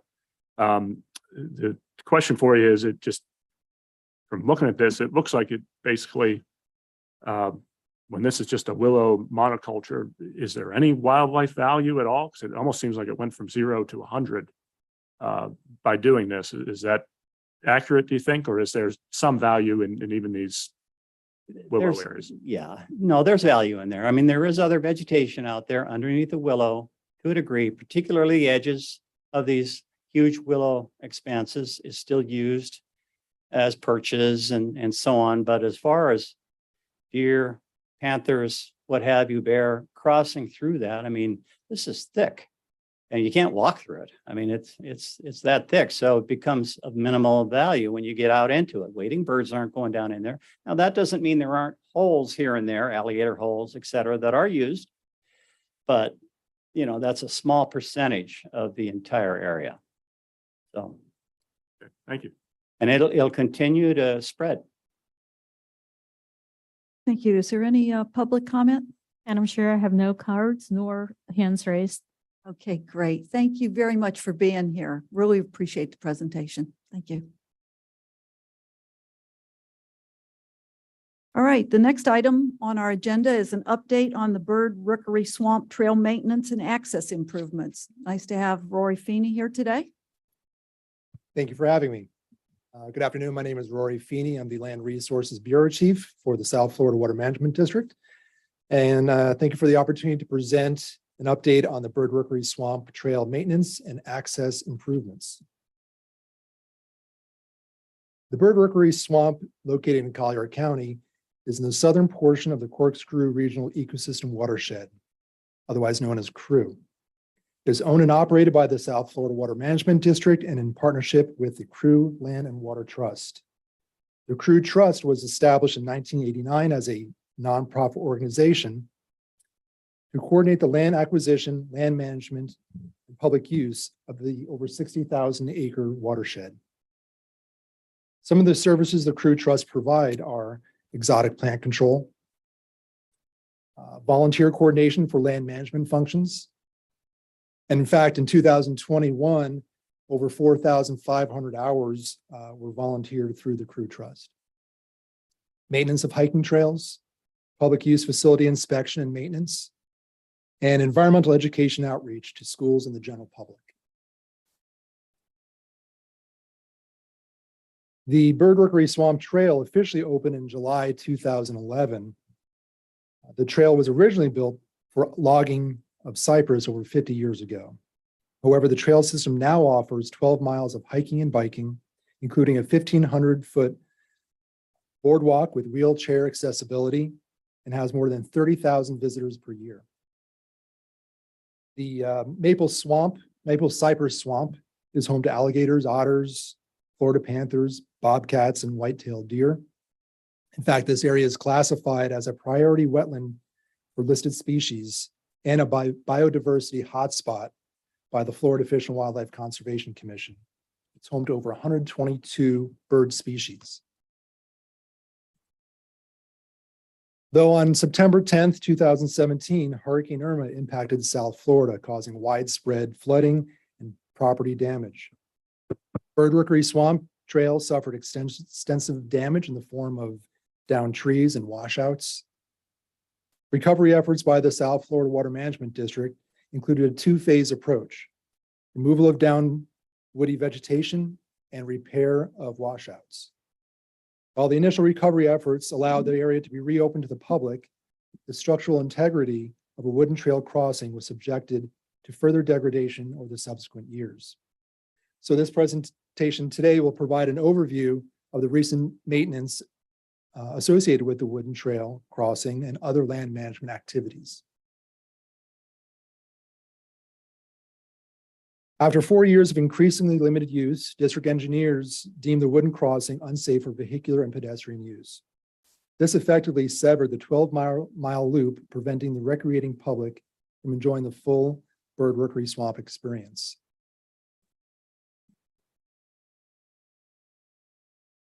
After considering several options, including the installation of culverts, placement of a temporary metal bridge, and a complete rebuild, the most cost-effective and aesthetically pleasing option turned out to be the use of using the on-site material as a foundation to build something new.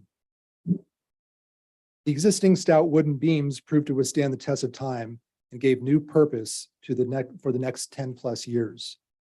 The repairs were designed and constructed by a district vendor. This is a local company, and was able to combine old and new material to create really an amazing end product. So in coordination with the executive staff from the Corkscrew Swamp Sanctuary, the construction began in June of this year. It's don't blink because it happened very quickly, just in a matter of days. The whole project was about a little over a week. First, they elevated the timber beams that were out there, secured them in place with rock and concrete, added cross members to further secure the original beams, and then added handrails to ensure safe passage for the public. And by the end of the week, this is what it looks like. It's really amazing. The contractor had a fun time using the on-site material that was old, still stout and strong, and blended new materials and looks absolutely amazing. Looks like it just was always there. So now that loop is open to the public for the full 12-mile hike. There's also a series of culverts around the 12-mile loop that have been identified for replacements. 5 of those culverts have been slated for replacement this fiscal year. Using BCB funds and in-house crews out of the Land Stewardship's West Coast Regional Office, we're able to get that job done fast and efficiently.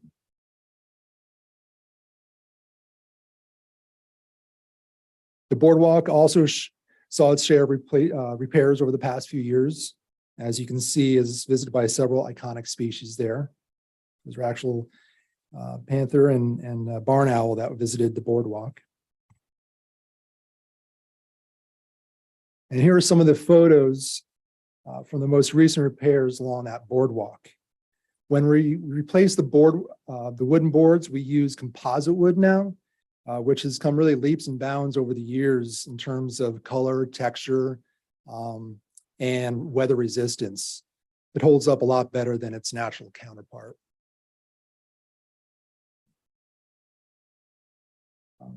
And unfortunately, invasive species management is a full-time job in Florida, as we heard from the previous presentation. The district uses integrated pest management approaches, or IPM, to manage species such as Melaleuca, which is depicted on the left, and Lygodium, which is on the right. We consider this our toolbox, a lot of different tools. We can't get the job done without having a full suite of tools.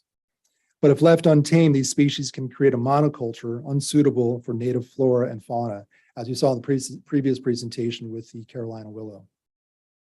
But with careful and systematic use of herbicide, mechanical methods, prescribed fire, biocontrol agents, we can push back the advance and reach what is called maintenance control. And simply put, maintenance control is like if you were managing your backyard, you were to take that toolbox out there, you're not going out there and using all the tools all the time. You're out there just hunting and pecking and doing just a little bit of work at a time. If you let it get out of control, you're going to have to go out there with a lot more aggressive tools, causing a lot more money and a lot more impact on the environment. And for anyone that has visited the Bird Rookery Swamp lately, you can see that we've been doing a great job on invasive plant management.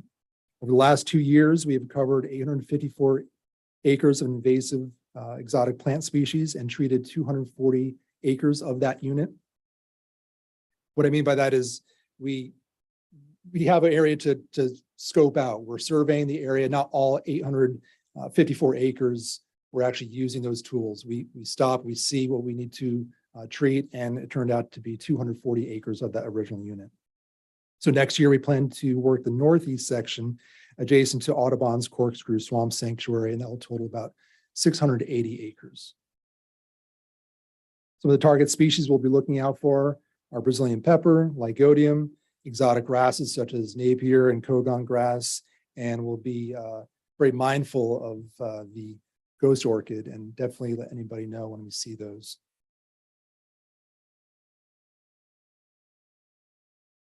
So for next fiscal year, we plan on replacing an additional 6 to 8 culverts along the southern and northern parts of the trail using our in-house crews. We will systematically treat areas in the eastern bird rookery that were previously treated and are due for rotational treatments. We'll ensure areas previously treated are priority for retreatments until they are in maintenance control. And the goal of this whole process is to have the district properties adjacent to Crew Swamp Sanctuary in maintenance control within the next 2 to 3 years. And as with any district program, we couldn't get the job done with our close partners at the Crew Land Water Trust, the Florida Fish and Wildlife Conservation Commission, and the Florida Audubon Society. And I'd like to recognize the new Crew Executive Director, Bob Lucius, for coming. Thank you for your support and for coming today. And with that, I'll be glad to take any questions. Great. Bob, would you like to say a few words? Why don't you stand up and be recognized so at least you're on camera so folks can see who you are? Just introduce yourself. Hi, to the- well, I'm happy to be here, Chairwoman. Thank you, and the rest of the board, and thank you, everybody else. Rory, great presentation. Super excited to be at the helm of the Crew Trust since April. We've got a lot of great things planned for this year, and I'm looking forward to coming back and talking more about them. Great. And thanks for being here today. My pleasure. Appreciate it. All right, board members, are there any questions for Rory? Simple question. I assume this is bike accessible, maybe in this winter time? Yes, it is. Okay. I plan on taking a Yeah, look it's- at it, and next visit, I'll have a few more questions when I experience it personally. You'll Hey- see a lot of alligators in the process. It's absolutely beautiful. It's a great hike. It's a great bike. Yep. We're going to save the tough questions for Bob Lucius, the new executive director, right? Yeah. Are there any public comments on this item? Madam Chair, I have no cards. Rory, I want to personally thank you for all your hard work that you've done on this. There was a balancing act. I want the board members to know that there was a balancing act here with the repairs that needed to be made out there, especially with the bridge that was highlighted as the first item, because we wanted to make the repairs so that that would be usable. But at the same time, we didn't want to get out in front with spending money that might have an impact on maybe the next steps in the hydrology improvements for Corkscrew Swamp Sanctuary. So we didn't want to do something and then undo it and not be good stewards of the taxpayers' money. So Rory came up with this idea to do the repairs that he briefed us today. And not only was it a cost savings, but talk about finding the sweet spot. And I want to thank you for that.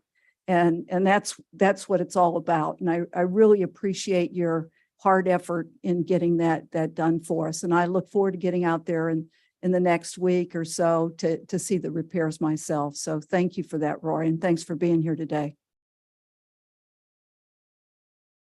All right, the next item is our fiscal year 2022-2023 proposed tentative budget and submission of our millage rates. And we have Candida Heater joining us by Zoom today.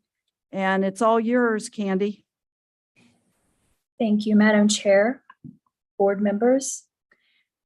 Today, I'm going to discuss with you your this Big Cypress Basin fiscal year 22-23 proposed tentative budget and millage. Next slide, please. Excuse me, Candy, we need the volume just a little louder here. Okay, I'll try to speak up. How's that? Wonderful, wonderful. Thank you, Candy. Thank you. Next slide, please.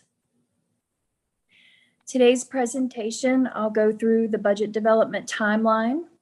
Also, we'll go over a slide that is a budget in brief, high-level changes, comparing the current tentative budget to the adopted and to the preliminary budget.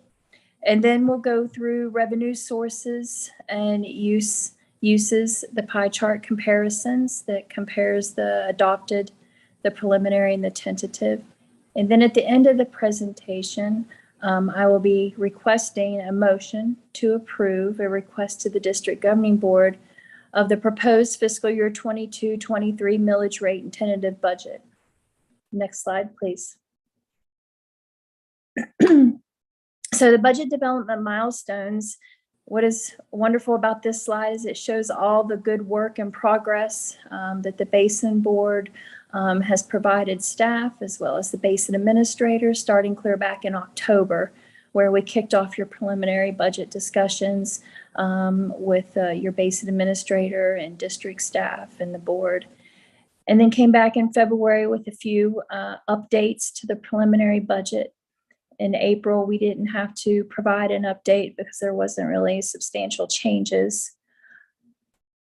And we met a statutory deadline, January 15th, where we needed to submit the budget, the 23 preliminary budget, which included the Basin's budget with the districts, to the legislature and the governor. Next slide, please. After today's discussion, we do have another statutory requirement to submit the budget to the district governing board, which will include the Basin's budget and millage. August 1, we have a statutory deadline to submit the 23 tentative budget, which will include today's Basin budget, to the governor and legislature. And then back before you on August 25th for a final millage rate and fiscal year 22-23 budget approval. Next slide, please. So the budget in brief. Today, the tentative fiscal year 22-23 budget is $14,475,308. It is a reduction overall comparing back to the current year, or rather the adopted budget, 22 budget, as well as the preliminary budget over the months that we were developing the preliminary, moving into the tentative. Comparing to the adopted, it's about a $3 million reduction, comparing to the adopted budget of $17.4 million. And it's a $200,000 reduction comparing back to the preliminary, which was the last discussion in February, at $14.7 million. Overall, to sum up all of those reductions, the major impact or the major change is based on to the capital program. The capital program, as you all know, increases and decreases based on project cash flows. So because of that reduction, the usage of fund balance has also been reduced. We do not need to use as much fund balance due to that reduction on the expenditure side or the project side. And then it was offset with some increases in your ad valorem taxes, which also covered increases in the flood control operations, as well as some staff supporting the capital structure inspection program. Next slide, please. So this is a picture, pie charts of the revenue sources, the adopted, the preliminary, and the tentative. Again, a slight repeat of the slide before, the adopted at 17 million, and then the fiscal year tentative at 14 million. As you see, your revenues are very steady, your recurring revenues, that is. Recurring revenues being the ad valorem taxes, the right-of-way permits, the scrap metal. But we do have a new revenue source in comparison to the preliminary budget, which is the service center lease, is $78,000. And this is based on Ms. Keeler's discussion with the Basin Board and successful negotiations with the county to continue leasing space. Next slide, please. Where the money goes. So it's a rather busy chart. One could say that it's all the good efforts that are going on in the basin that the revenue sources are covering. But with that said, it is, again, a pretty equal amount of expenditures across the categories, with the exception of, like mentioned before, the capital program, which are the big green slices, the $6 million in the adopted budget, and now $14 million in the tentative budget. And Ms. Lucenay gave a presentation at the last board meeting and kind of spoke upon all those changes over the year that of projects that are completing and the projects, within the current year, and then projects that are starting up in the 23 tentative budget. Flood control operations, you see, that's the next largest piece of the budget, going from 20 to about 25%. It's about a $200,000 increase from across the different adopted and preliminary budget. And that is related to, some increases that we do foresee coming in the future. Next slide, please. This is the millage rate, part of the motion at the end of the presentation. The millage rate before you, the adopted millage rate for the 22 year, the current year, is 0.1116. The rate that is included in this budget for fiscal year 22-23 is a rolled back rate. That rolled back rate is 0.0978. This chart illustrates that it's 0% change from the rolled back, meaning that it is the rolled back rate. And then the change in the rate is a reduction of 0.0138. Translated, that is $1.38 per $100,000 of taxable value reduction from the current rate that is paid in the 22 budget. The rolled back rate translated to per 100,000 is $9.78 per $100,000 of taxable value. The chart below, column A, is the adopted budget ad valorem taxes that aligns with the 0.1116 millage.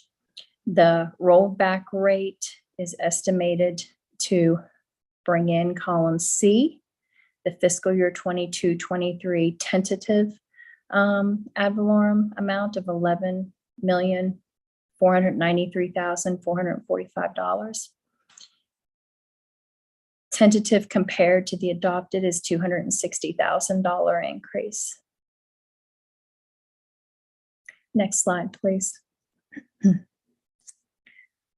So the motion that I have before you today is to approve a request to the district governing board to establish a proposed millage rate at the rolled back rate of 0.0978 mils per $1,000 of taxable value and the proposed fiscal year 22-23 budget. And with that, Madam Chair, I am concluding and opening for discussion. Okay, thank you, Ms. Heater. And we'll go to board comment. Are there any board members who have comments or questions for Ms. Heater? Okay, Yvette, is there any public comment? No public comment, Madam Chair. Okay, then what I'm going to ask from the board is for the motion, and we should actually use the motion as it is stated there in a second to approve the proposed millage rate. Could I have a motion, please? Sure, I'll make the motion, ma'am, to approve a request to the district's governing board to establish a proposed millage rate at the rolled back millage rate of 0.0978 mils per $100,000 of taxable value and the proposed fiscal year 2022-23 tentative budget. Thank you very much, Vice Chair Waters. Is there a second, please? I second. Mr. Hill seconds. We'll go ahead and vote. Vice Chair Waters? Yes. Mr. Hill? Yes. Ms. Rivera? Yes. And I vote yes. That passes unanimously. Thank you, Ms. Heater. We hope that you feel better soon. Thank you. I appreciate your time. Thank you. Okay, we're moving on to the next item, which is any board comment. Is there any board member that has any comments at this time? Okay, seeing none, we'll move on to the technical reports. The first being the field station activity report.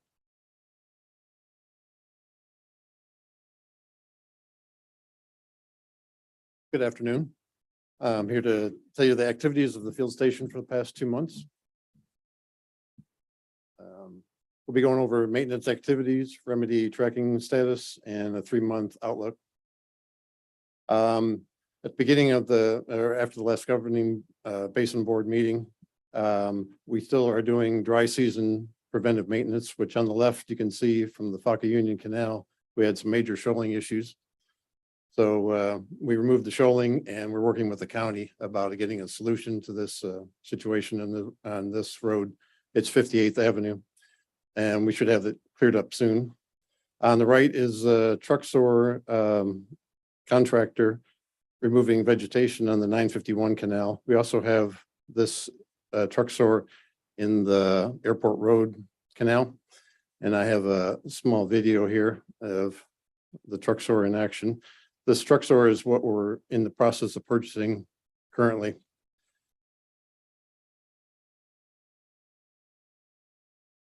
This is a untreated where the truck sewer has not gone yet, but you see it's very shallow and narrow canal. So we really can't get any other equipment in here.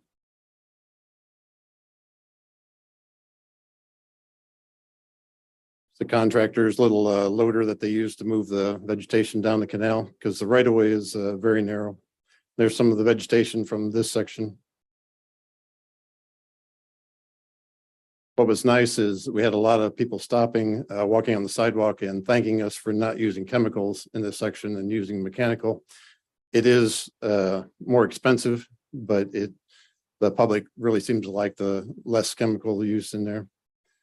As you can see, the right of ways are very small. It's a pretty steep bank, but this truck sewer can just drive right down the bank and go right in the water.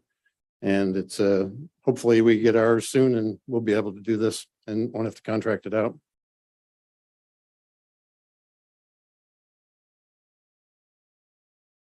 You see in the background the small loader tractor, and then taking it down to the end where our trash truck can pick it up and remove it.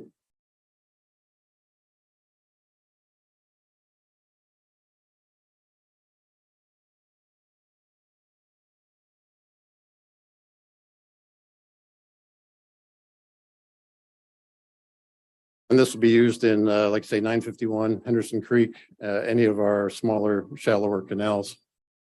And seems to work very well.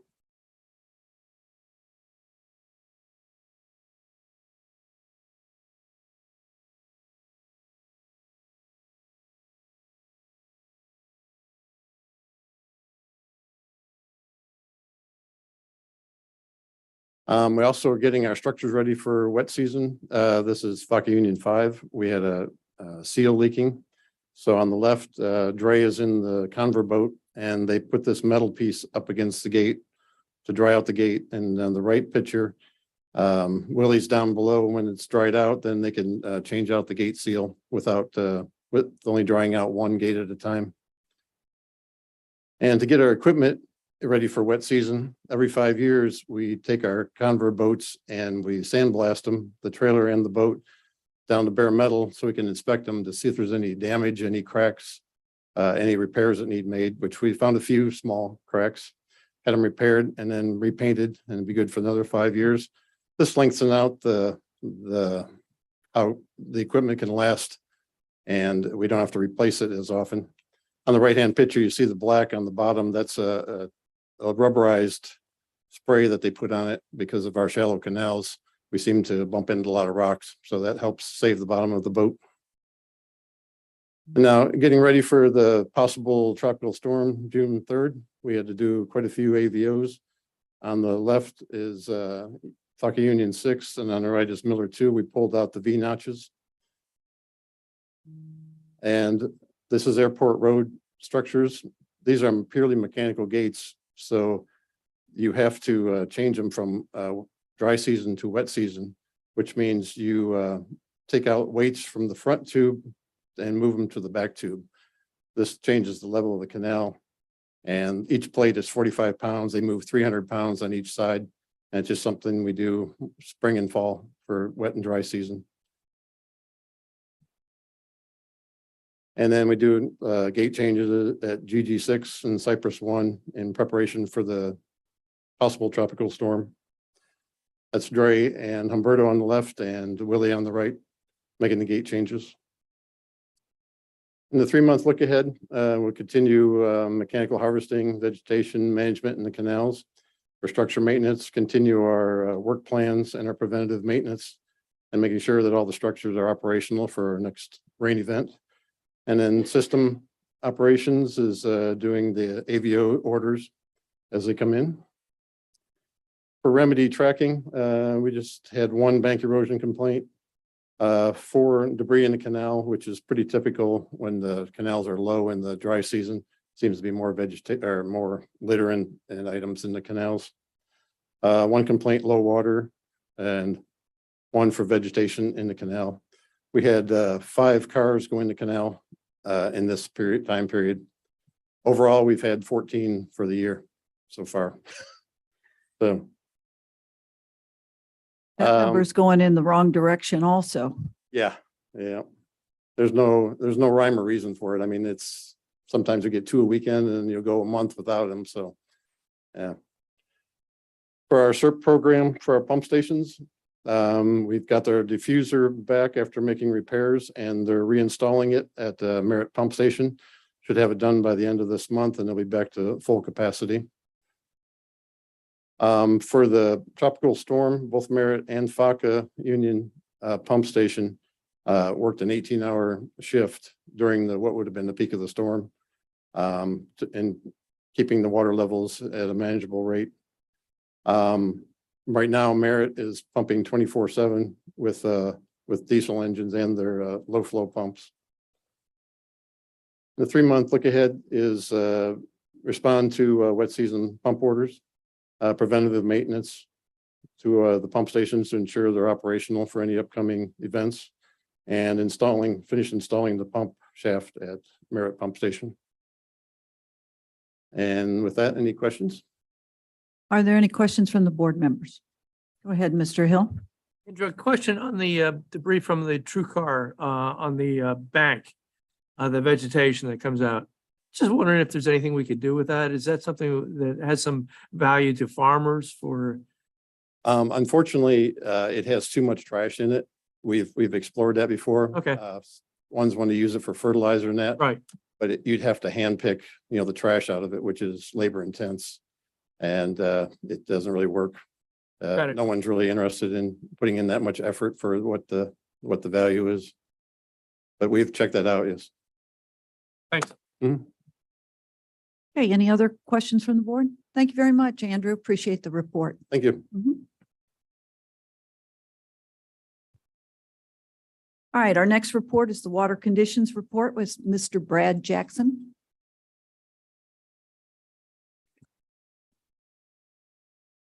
All right, good afternoon, Madam Chair, board members. Again, Brad Jackson, Basin Engineer for BCB, and I'm here to talk about the water conditions since our last meeting in late April. So this is fairly similar to what we've done before. I'll just jump in here. This is our rainfall summary for the year so far. When we concluded our last meeting, the conditions were very, very dry. I think I mentioned something about the conditions would change quickly, and right after that meeting, it pretty much did. We ended up actually finishing April above average. Same thing continued through May, and then June, of course, we ended up above average with over 13 inches of rain. So we've got about 120% year-to-date average. We basically erased the deficit we had starting off the year. So we've definitely changed gears quickly. So I'll back up here and just kind of look at May and where the rain actually fell within the basin, and if there's any areas of interest. Overall, the coverage for the rainfall and ray was in May was fairly uniform, and it was pretty much in the heart of our BCB canal system. So Golden Gate, Maine, Cocohatchee, all the areas got about 5.5 inches of rain, which is not out of ordinary. It is above average, but it's a far cry from what we had a few years ago, where we had almost wet season like of 9 inches. So of note here on the right, this is our raindar, and there are some areas in the kind of dark reddish, and this is in the Picayune Strand restoration portion of it, and those areas got about 9 inches of rain in May.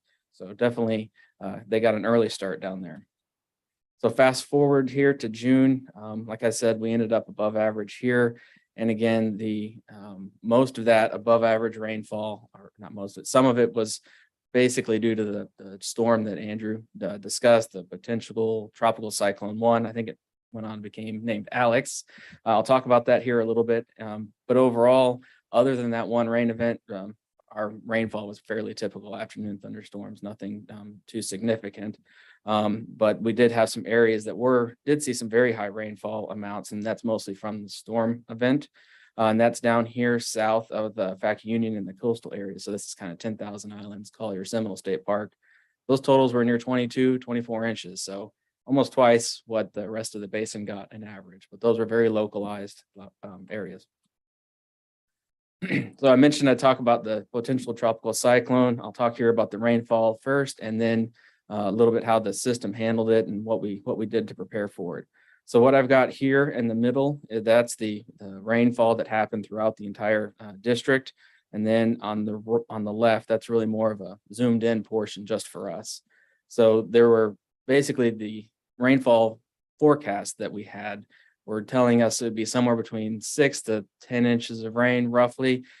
This time around, the forecast came pretty much dead on for us. We ended up with about 6.5 inches in our urban core, basically west of the Fakahatchee Strand area.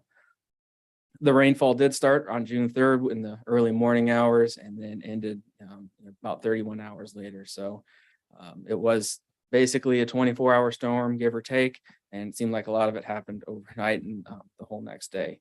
But for the entire basin, if you wanted to put a return interval on it, it'd probably be roughly a 5-year storm. So it wasn't anything the system couldn't handle or we weren't prepared for.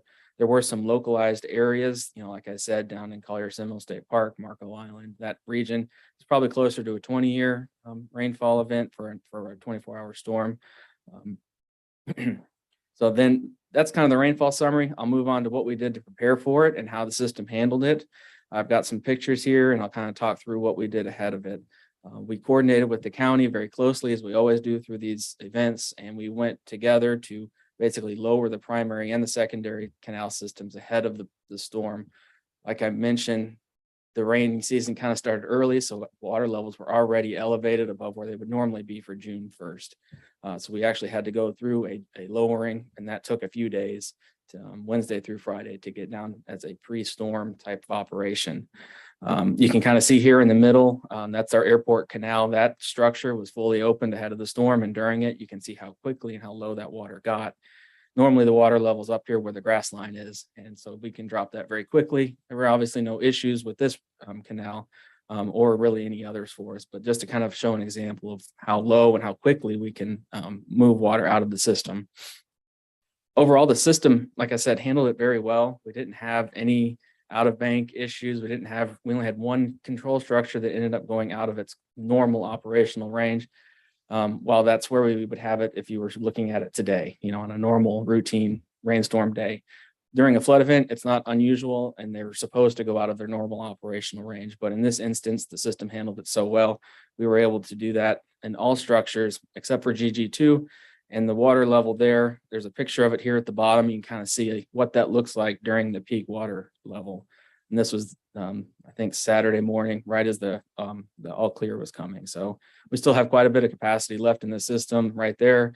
And even then, if you compare that to Irma, we're 3 feet lower right there than what we were during that Hurricane Irma storm. So the system handled it well. And unfortunately, we didn't have any sort of communication issues or other issues with our SCADA or all of that. So we've had a lot of improvements and resiliency put in. And then the tower that's forthcoming will obviously improve that, so we continue not to have those problems.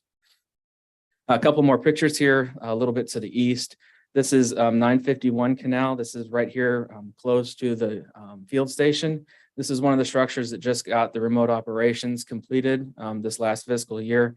So it's a little hard to see here, but you can see light underneath the gate indicating the structure is no longer controlling the water, it's the canal itself. So we're able to move as much water as that canal will allow during this event. And then here on the bottom, as you move to the east, you saw Willie opening the same structure ahead of the storm on Andrew's slide.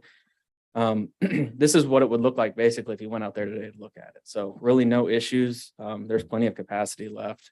Just kind of an example how well the system handled it. So quickly, I'll talk about the water year. We basically cut off the rainfall at May 1st and then restart for our water year. Kind of get rid of the skew from the dry season. So this is the water we'll have to go through the next year. That it puts us a little bit ahead of schedule. We did start wet season early this year. They called it on May 12th, which is roughly 2 weeks early, earlier than normal. We did have an early tropical cyclone as well, and that shows how much we are ahead of the average curve. But still, that's only a 5-inch surplus, so it's not unhandleable, and we're not too far above normal. So that's how much rain we've had. What do the conditions in the canal look like? This was as of the 1st, and you see lots of greens and blues and blacks. So those are basically meaning we're in normal or slightly above normal operations or levels for this time of year. The black level indicates some of these regions are higher than normal, but that has more to do with the remote operations we've installed. We can respond faster, so we can not release as much water as we did historically. That's why you're seeing some of these areas that are black. Obviously, the picayune strain restoration is black because we've got canals plugged down there. That's the picture of the restoration and works there. I'll have some more on that as well later. So I'll step through here through our canal system. This is our Golden Gate main. We've got the GG1 on the left and GG4 on the right. The colors correspond. And this just tracks the water levels throughout the year. I think our last board meeting was right about here, right at the valley of when the blue line and the purple lines were at their lowest. You can see the rainfall responded well. We got quite a bit of rainfall and the system responded quickly, and we basically were still in water conservation modes until early June, and you can see where the water levels started to drop, and that's our kind of pre-storm operations where we quickly moved from a higher level down here to where we would be more comfortable for the anticipated 5 to 6 inch rainfall that we did get. So moving up to Cocoa 1, similar trend here. You can see Cocoa 3, our normal ascension usually happens in June, right here where the valley is, June 1st. This year it happened end of April. So we're ahead of the curve a little bit on how much rainfall and how much the water levels are in Cocohatchee, meaning that we're above this kind of green bar in this particular region. It's not of concern. I mean, we still have plenty of capacity left in the system. So this is intentional to try and keep the water inside the system, but still balance the flood control and the water supply for the region. Same story here for Faka Union. You can see how quickly it responded, but then we've basically transitioned down to much lower levels here in the blue bars where we can drop these levels very quickly in advance of the storm event. There's no, on the bottom here, this shows Faka Union 1. There's really no operations here, just kind of an indicator again of how wet or dry that area is. And this is, you've got more water down there. It started earlier in the season, so that's just why the water level is above normal in that particular region. Same story here for Henderson Creek. I won't dwell on this one here too long, but again, we're above average with discharges and with water levels in the system. So I will spend a little bit of time here on picayune strand. I changed up these graphs a little bit. I've added down here. This is different than past ones. I've added the daily flow. I think that tells a little bit of the story besides just the water level. In this particular region, the flow seems important to how much water we actually sending into the environment. So the blue line here, it's following its trajectory downwards to the end of April. You can see the rainfall come up, but then we wanted to keep a managed kind of recession down to this green band here, the top of the green band, and kind of at that point we'll run a line and try and hold the water level that parallels this green line as we move through the wet season into the dry season. And so you can kind of see that here with the pumping down below. So the levels, they come up for the storm event and then they continue to kind of increase, especially here lately. We have had to transition this to 24/7. So there's people out there every minute of the day pumping restoration water. And this is just a picture of what it looked like during our hurricane, pre-hurricane inspection. So you can see how dry it was. And this was mid-April. I mean, there was no water, which is a vast contrast to what it looks like today. So we'll move over just next door here to Vac Union Pump Station to orient everyone. It's the purple square or purple triangle on the screen here. And this is the project that there's been ongoing plugging for the canal downstream from the pump station. So here on the right, you've got April of 2021 when the Corps was actively plugging, and they can plug up to 3.3 miles of the canal at this point. This is what it looked like, how much they got done in that dry season when we basically turned on the pumps later that year. You can see there wasn't much plugged at that point. This is looking downstream, so you would only have restoration flow just to where my cursor kind of is, where the bare dirt earth stops. Compare and contrast that with this year. This is the full of the 3.3 miles completed of April of 22. You can see how far out it goes now. So now when we turn those pumps on, all of this region will be inundated. You'll have that restored sheet flow moving through the forest there as intended. So before I get into the show and tell of that part of it, here's the water levels that we've observed through the area and then the pumping. So again, June 1st was kind of our magic date of when we really started pumping heavily. And we've been pumping 24/7, either low electric pumps or high flow pumps since June 1st at Vac Union Pump Station. And we've been trying to pull this level down from where it was as we exited the dry season, again, to try and intercept this green line here to try and mimic what the flood control levels were upstream before the project. So this is just a couple days ago, July 6th. This is we've got a drone that's on the spreader basin here, and this is looking north. So you can see the spreader basin is completely full. You've got water exiting the pump station there as they were actively pumping then. Excuse me. So we now turn your direction here. This is looking west from there, and you can see the restoration water coming out of the spreader basin, and it's discharging over not this concrete weir, but all the rest of them here, all the way around. You can see all of this water sitting downstream of that, and that's the restoration. That's what we want to see downstream of this project. Now we're going to turn and look to the east from that same vantage point, and it's just more of the same here. You can really see that the water discharging from the spreader basin, and it's a little hard to see right here, but you can definitely tell that there's water sheet flowing over this entire forest now. And this one's my favorite, looking south. This is where the canal used to be. It's obviously no longer a canal. They just have these pits with you can see the plugs in there, and how much water is now sitting over the landscape there. Remember what the last one looked like in April and how different this looks when it didn't have any vegetation, it didn't have any water. It just looks very different now and looks great. So we've talked, I'll spend just a second here on the groundwater. I know we spent some time talking about it in April. Conditions have obviously improved in the groundwater area. Everything's pretty much at or well above normal for our groundwater conditions in the region. And as you can see, all the monitoring wells are in the green and look good. So looking forward, what can we expect for the rest of the season? So we had an above average rainfall for the last 3 months. It looks like July, there's an increased chance of that as well. It's a little more murky as you look out beyond that, equal chances. And then as we enter into the next dry season, obviously these will probably change and will. But there's a chance for below average rainfall this coming dry season. So we'll have to time how we exit the wet season just right. In the short term, expect more of the same.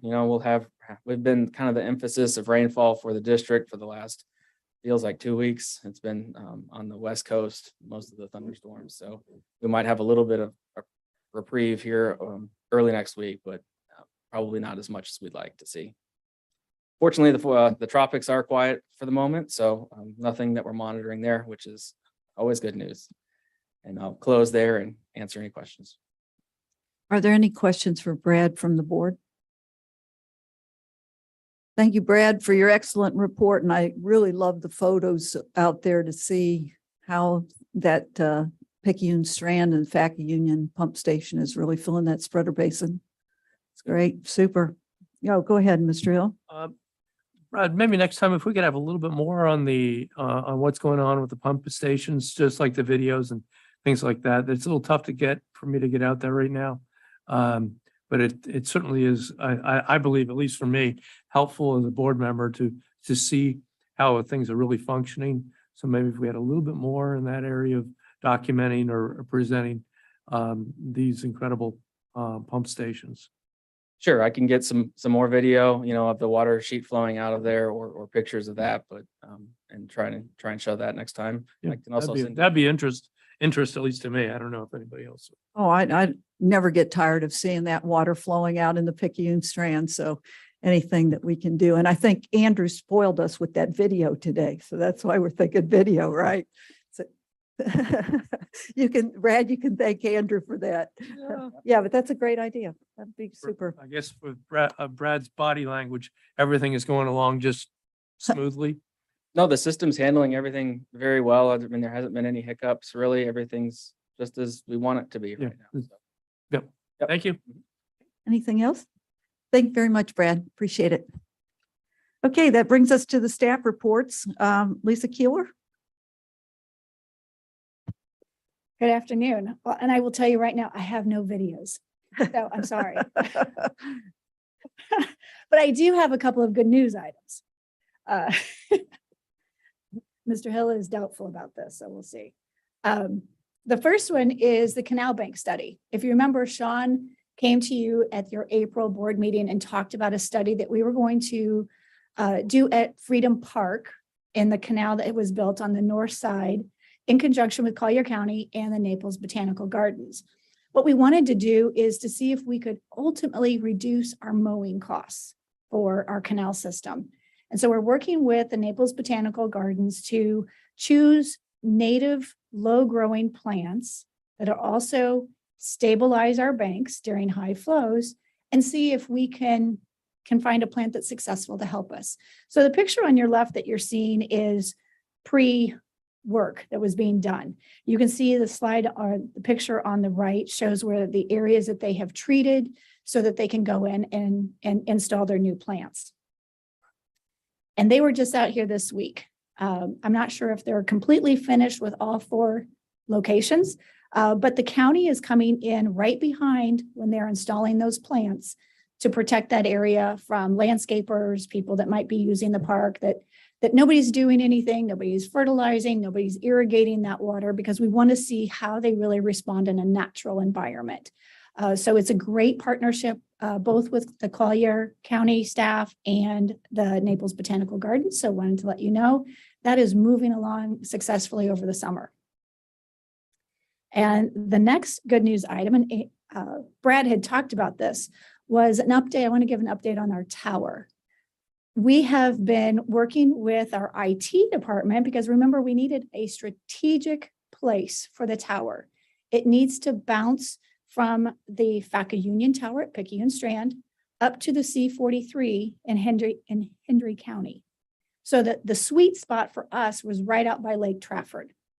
And we thought originally the star location is where we wanted to put it. It was an old fallow farm field. Thought it was probably good. No environmental issues, shall we say. However, as part of that process of site selection, staff went out and did a wildlife survey, and we found an abundance of gopher tortoises on site.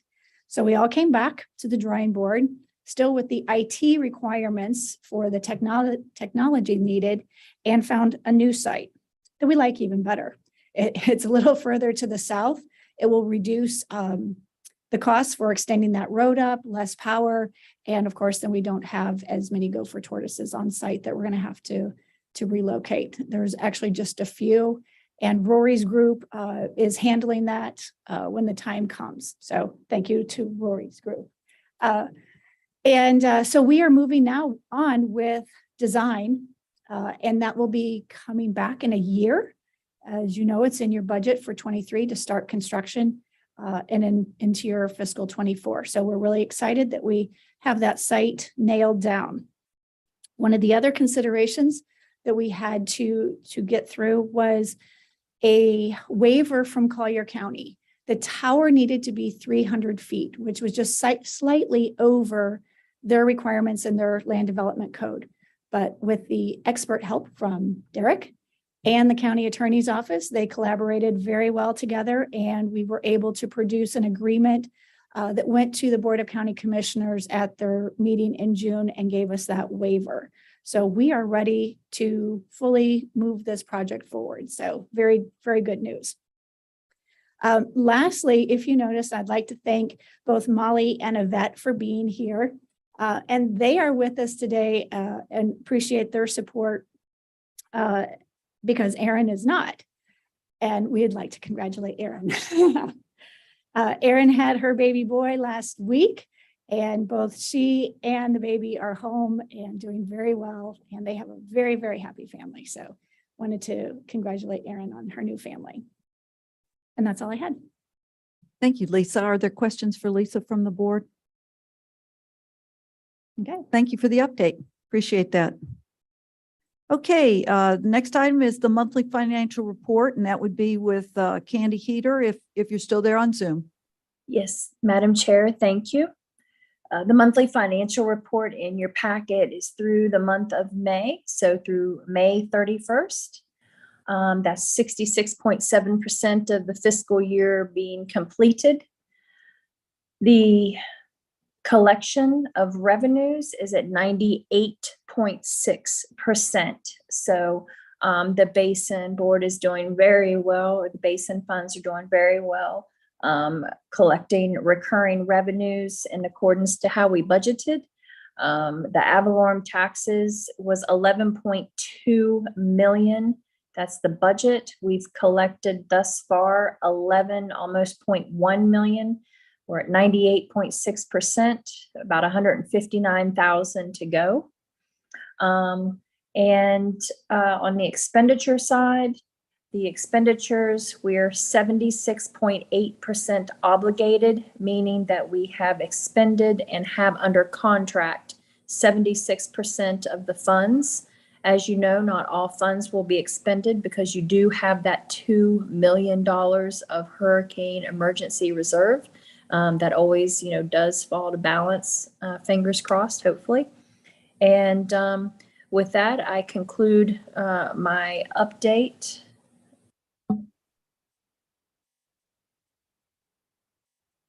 Thank you, Candy. Are there any board comments or questions for Ms. Heater? I'm not seeing any, Candy, so thank you very much. Thank you. All right, this is the second of the two public comment periods. If there is any member of the public that would like to speak on anything that we've not covered on the agenda, this is the time. And we'll go ahead with anybody in the room first and then anybody on Zoom. Yvette? Madam Chair, I have no public cards nor Zoom. Okay, great. Thank you. That brings us to final board comment. Are there any board comments at this time? Any final thoughts? I have a couple of items. I want to also extend my congratulations to Erin and her husband, Devin, on their new baby. It was pretty exciting. There's a lot going on in the Basin. It's really an exciting time.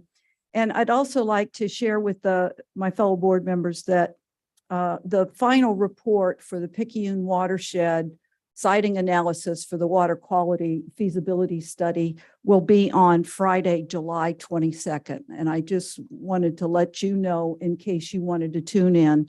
And it's a Zoom meeting, and I'm sure Lisa will make sure that you have that link if necessary. So that's July 22nd on Friday at 9 a.m. Do I have that date correct? That is correct. And it is going to be back for a final presentation to you at your next meeting in August. Great. Thank you very much. But if you wanted to listen in, that would be fine, since it did come up in this meeting today, and I'm sure you were thinking that you'd like to know more. All right, that's all I have. I really appreciate Molly and Yvette coming over from West Palm Beach and filling in. I mean, we're on like second or third string, and everybody just jumps right in, and we never skip a beat. That's how professional the folks are that work for the South Florida Water Management District. It's just incredible. that if one can't do it, the next one steps in and the next one steps in, and it's just flawless. And I really appreciate all the great support. I really do. And I want to thank the board for your participation today. And I know it was a lot on this agenda, and thank you for making our meetings so productive so that we can move things forward for our citizens. Thank you, everyone. And our next meeting is August 25th, 2022, and we'll see you then. We're adjourned.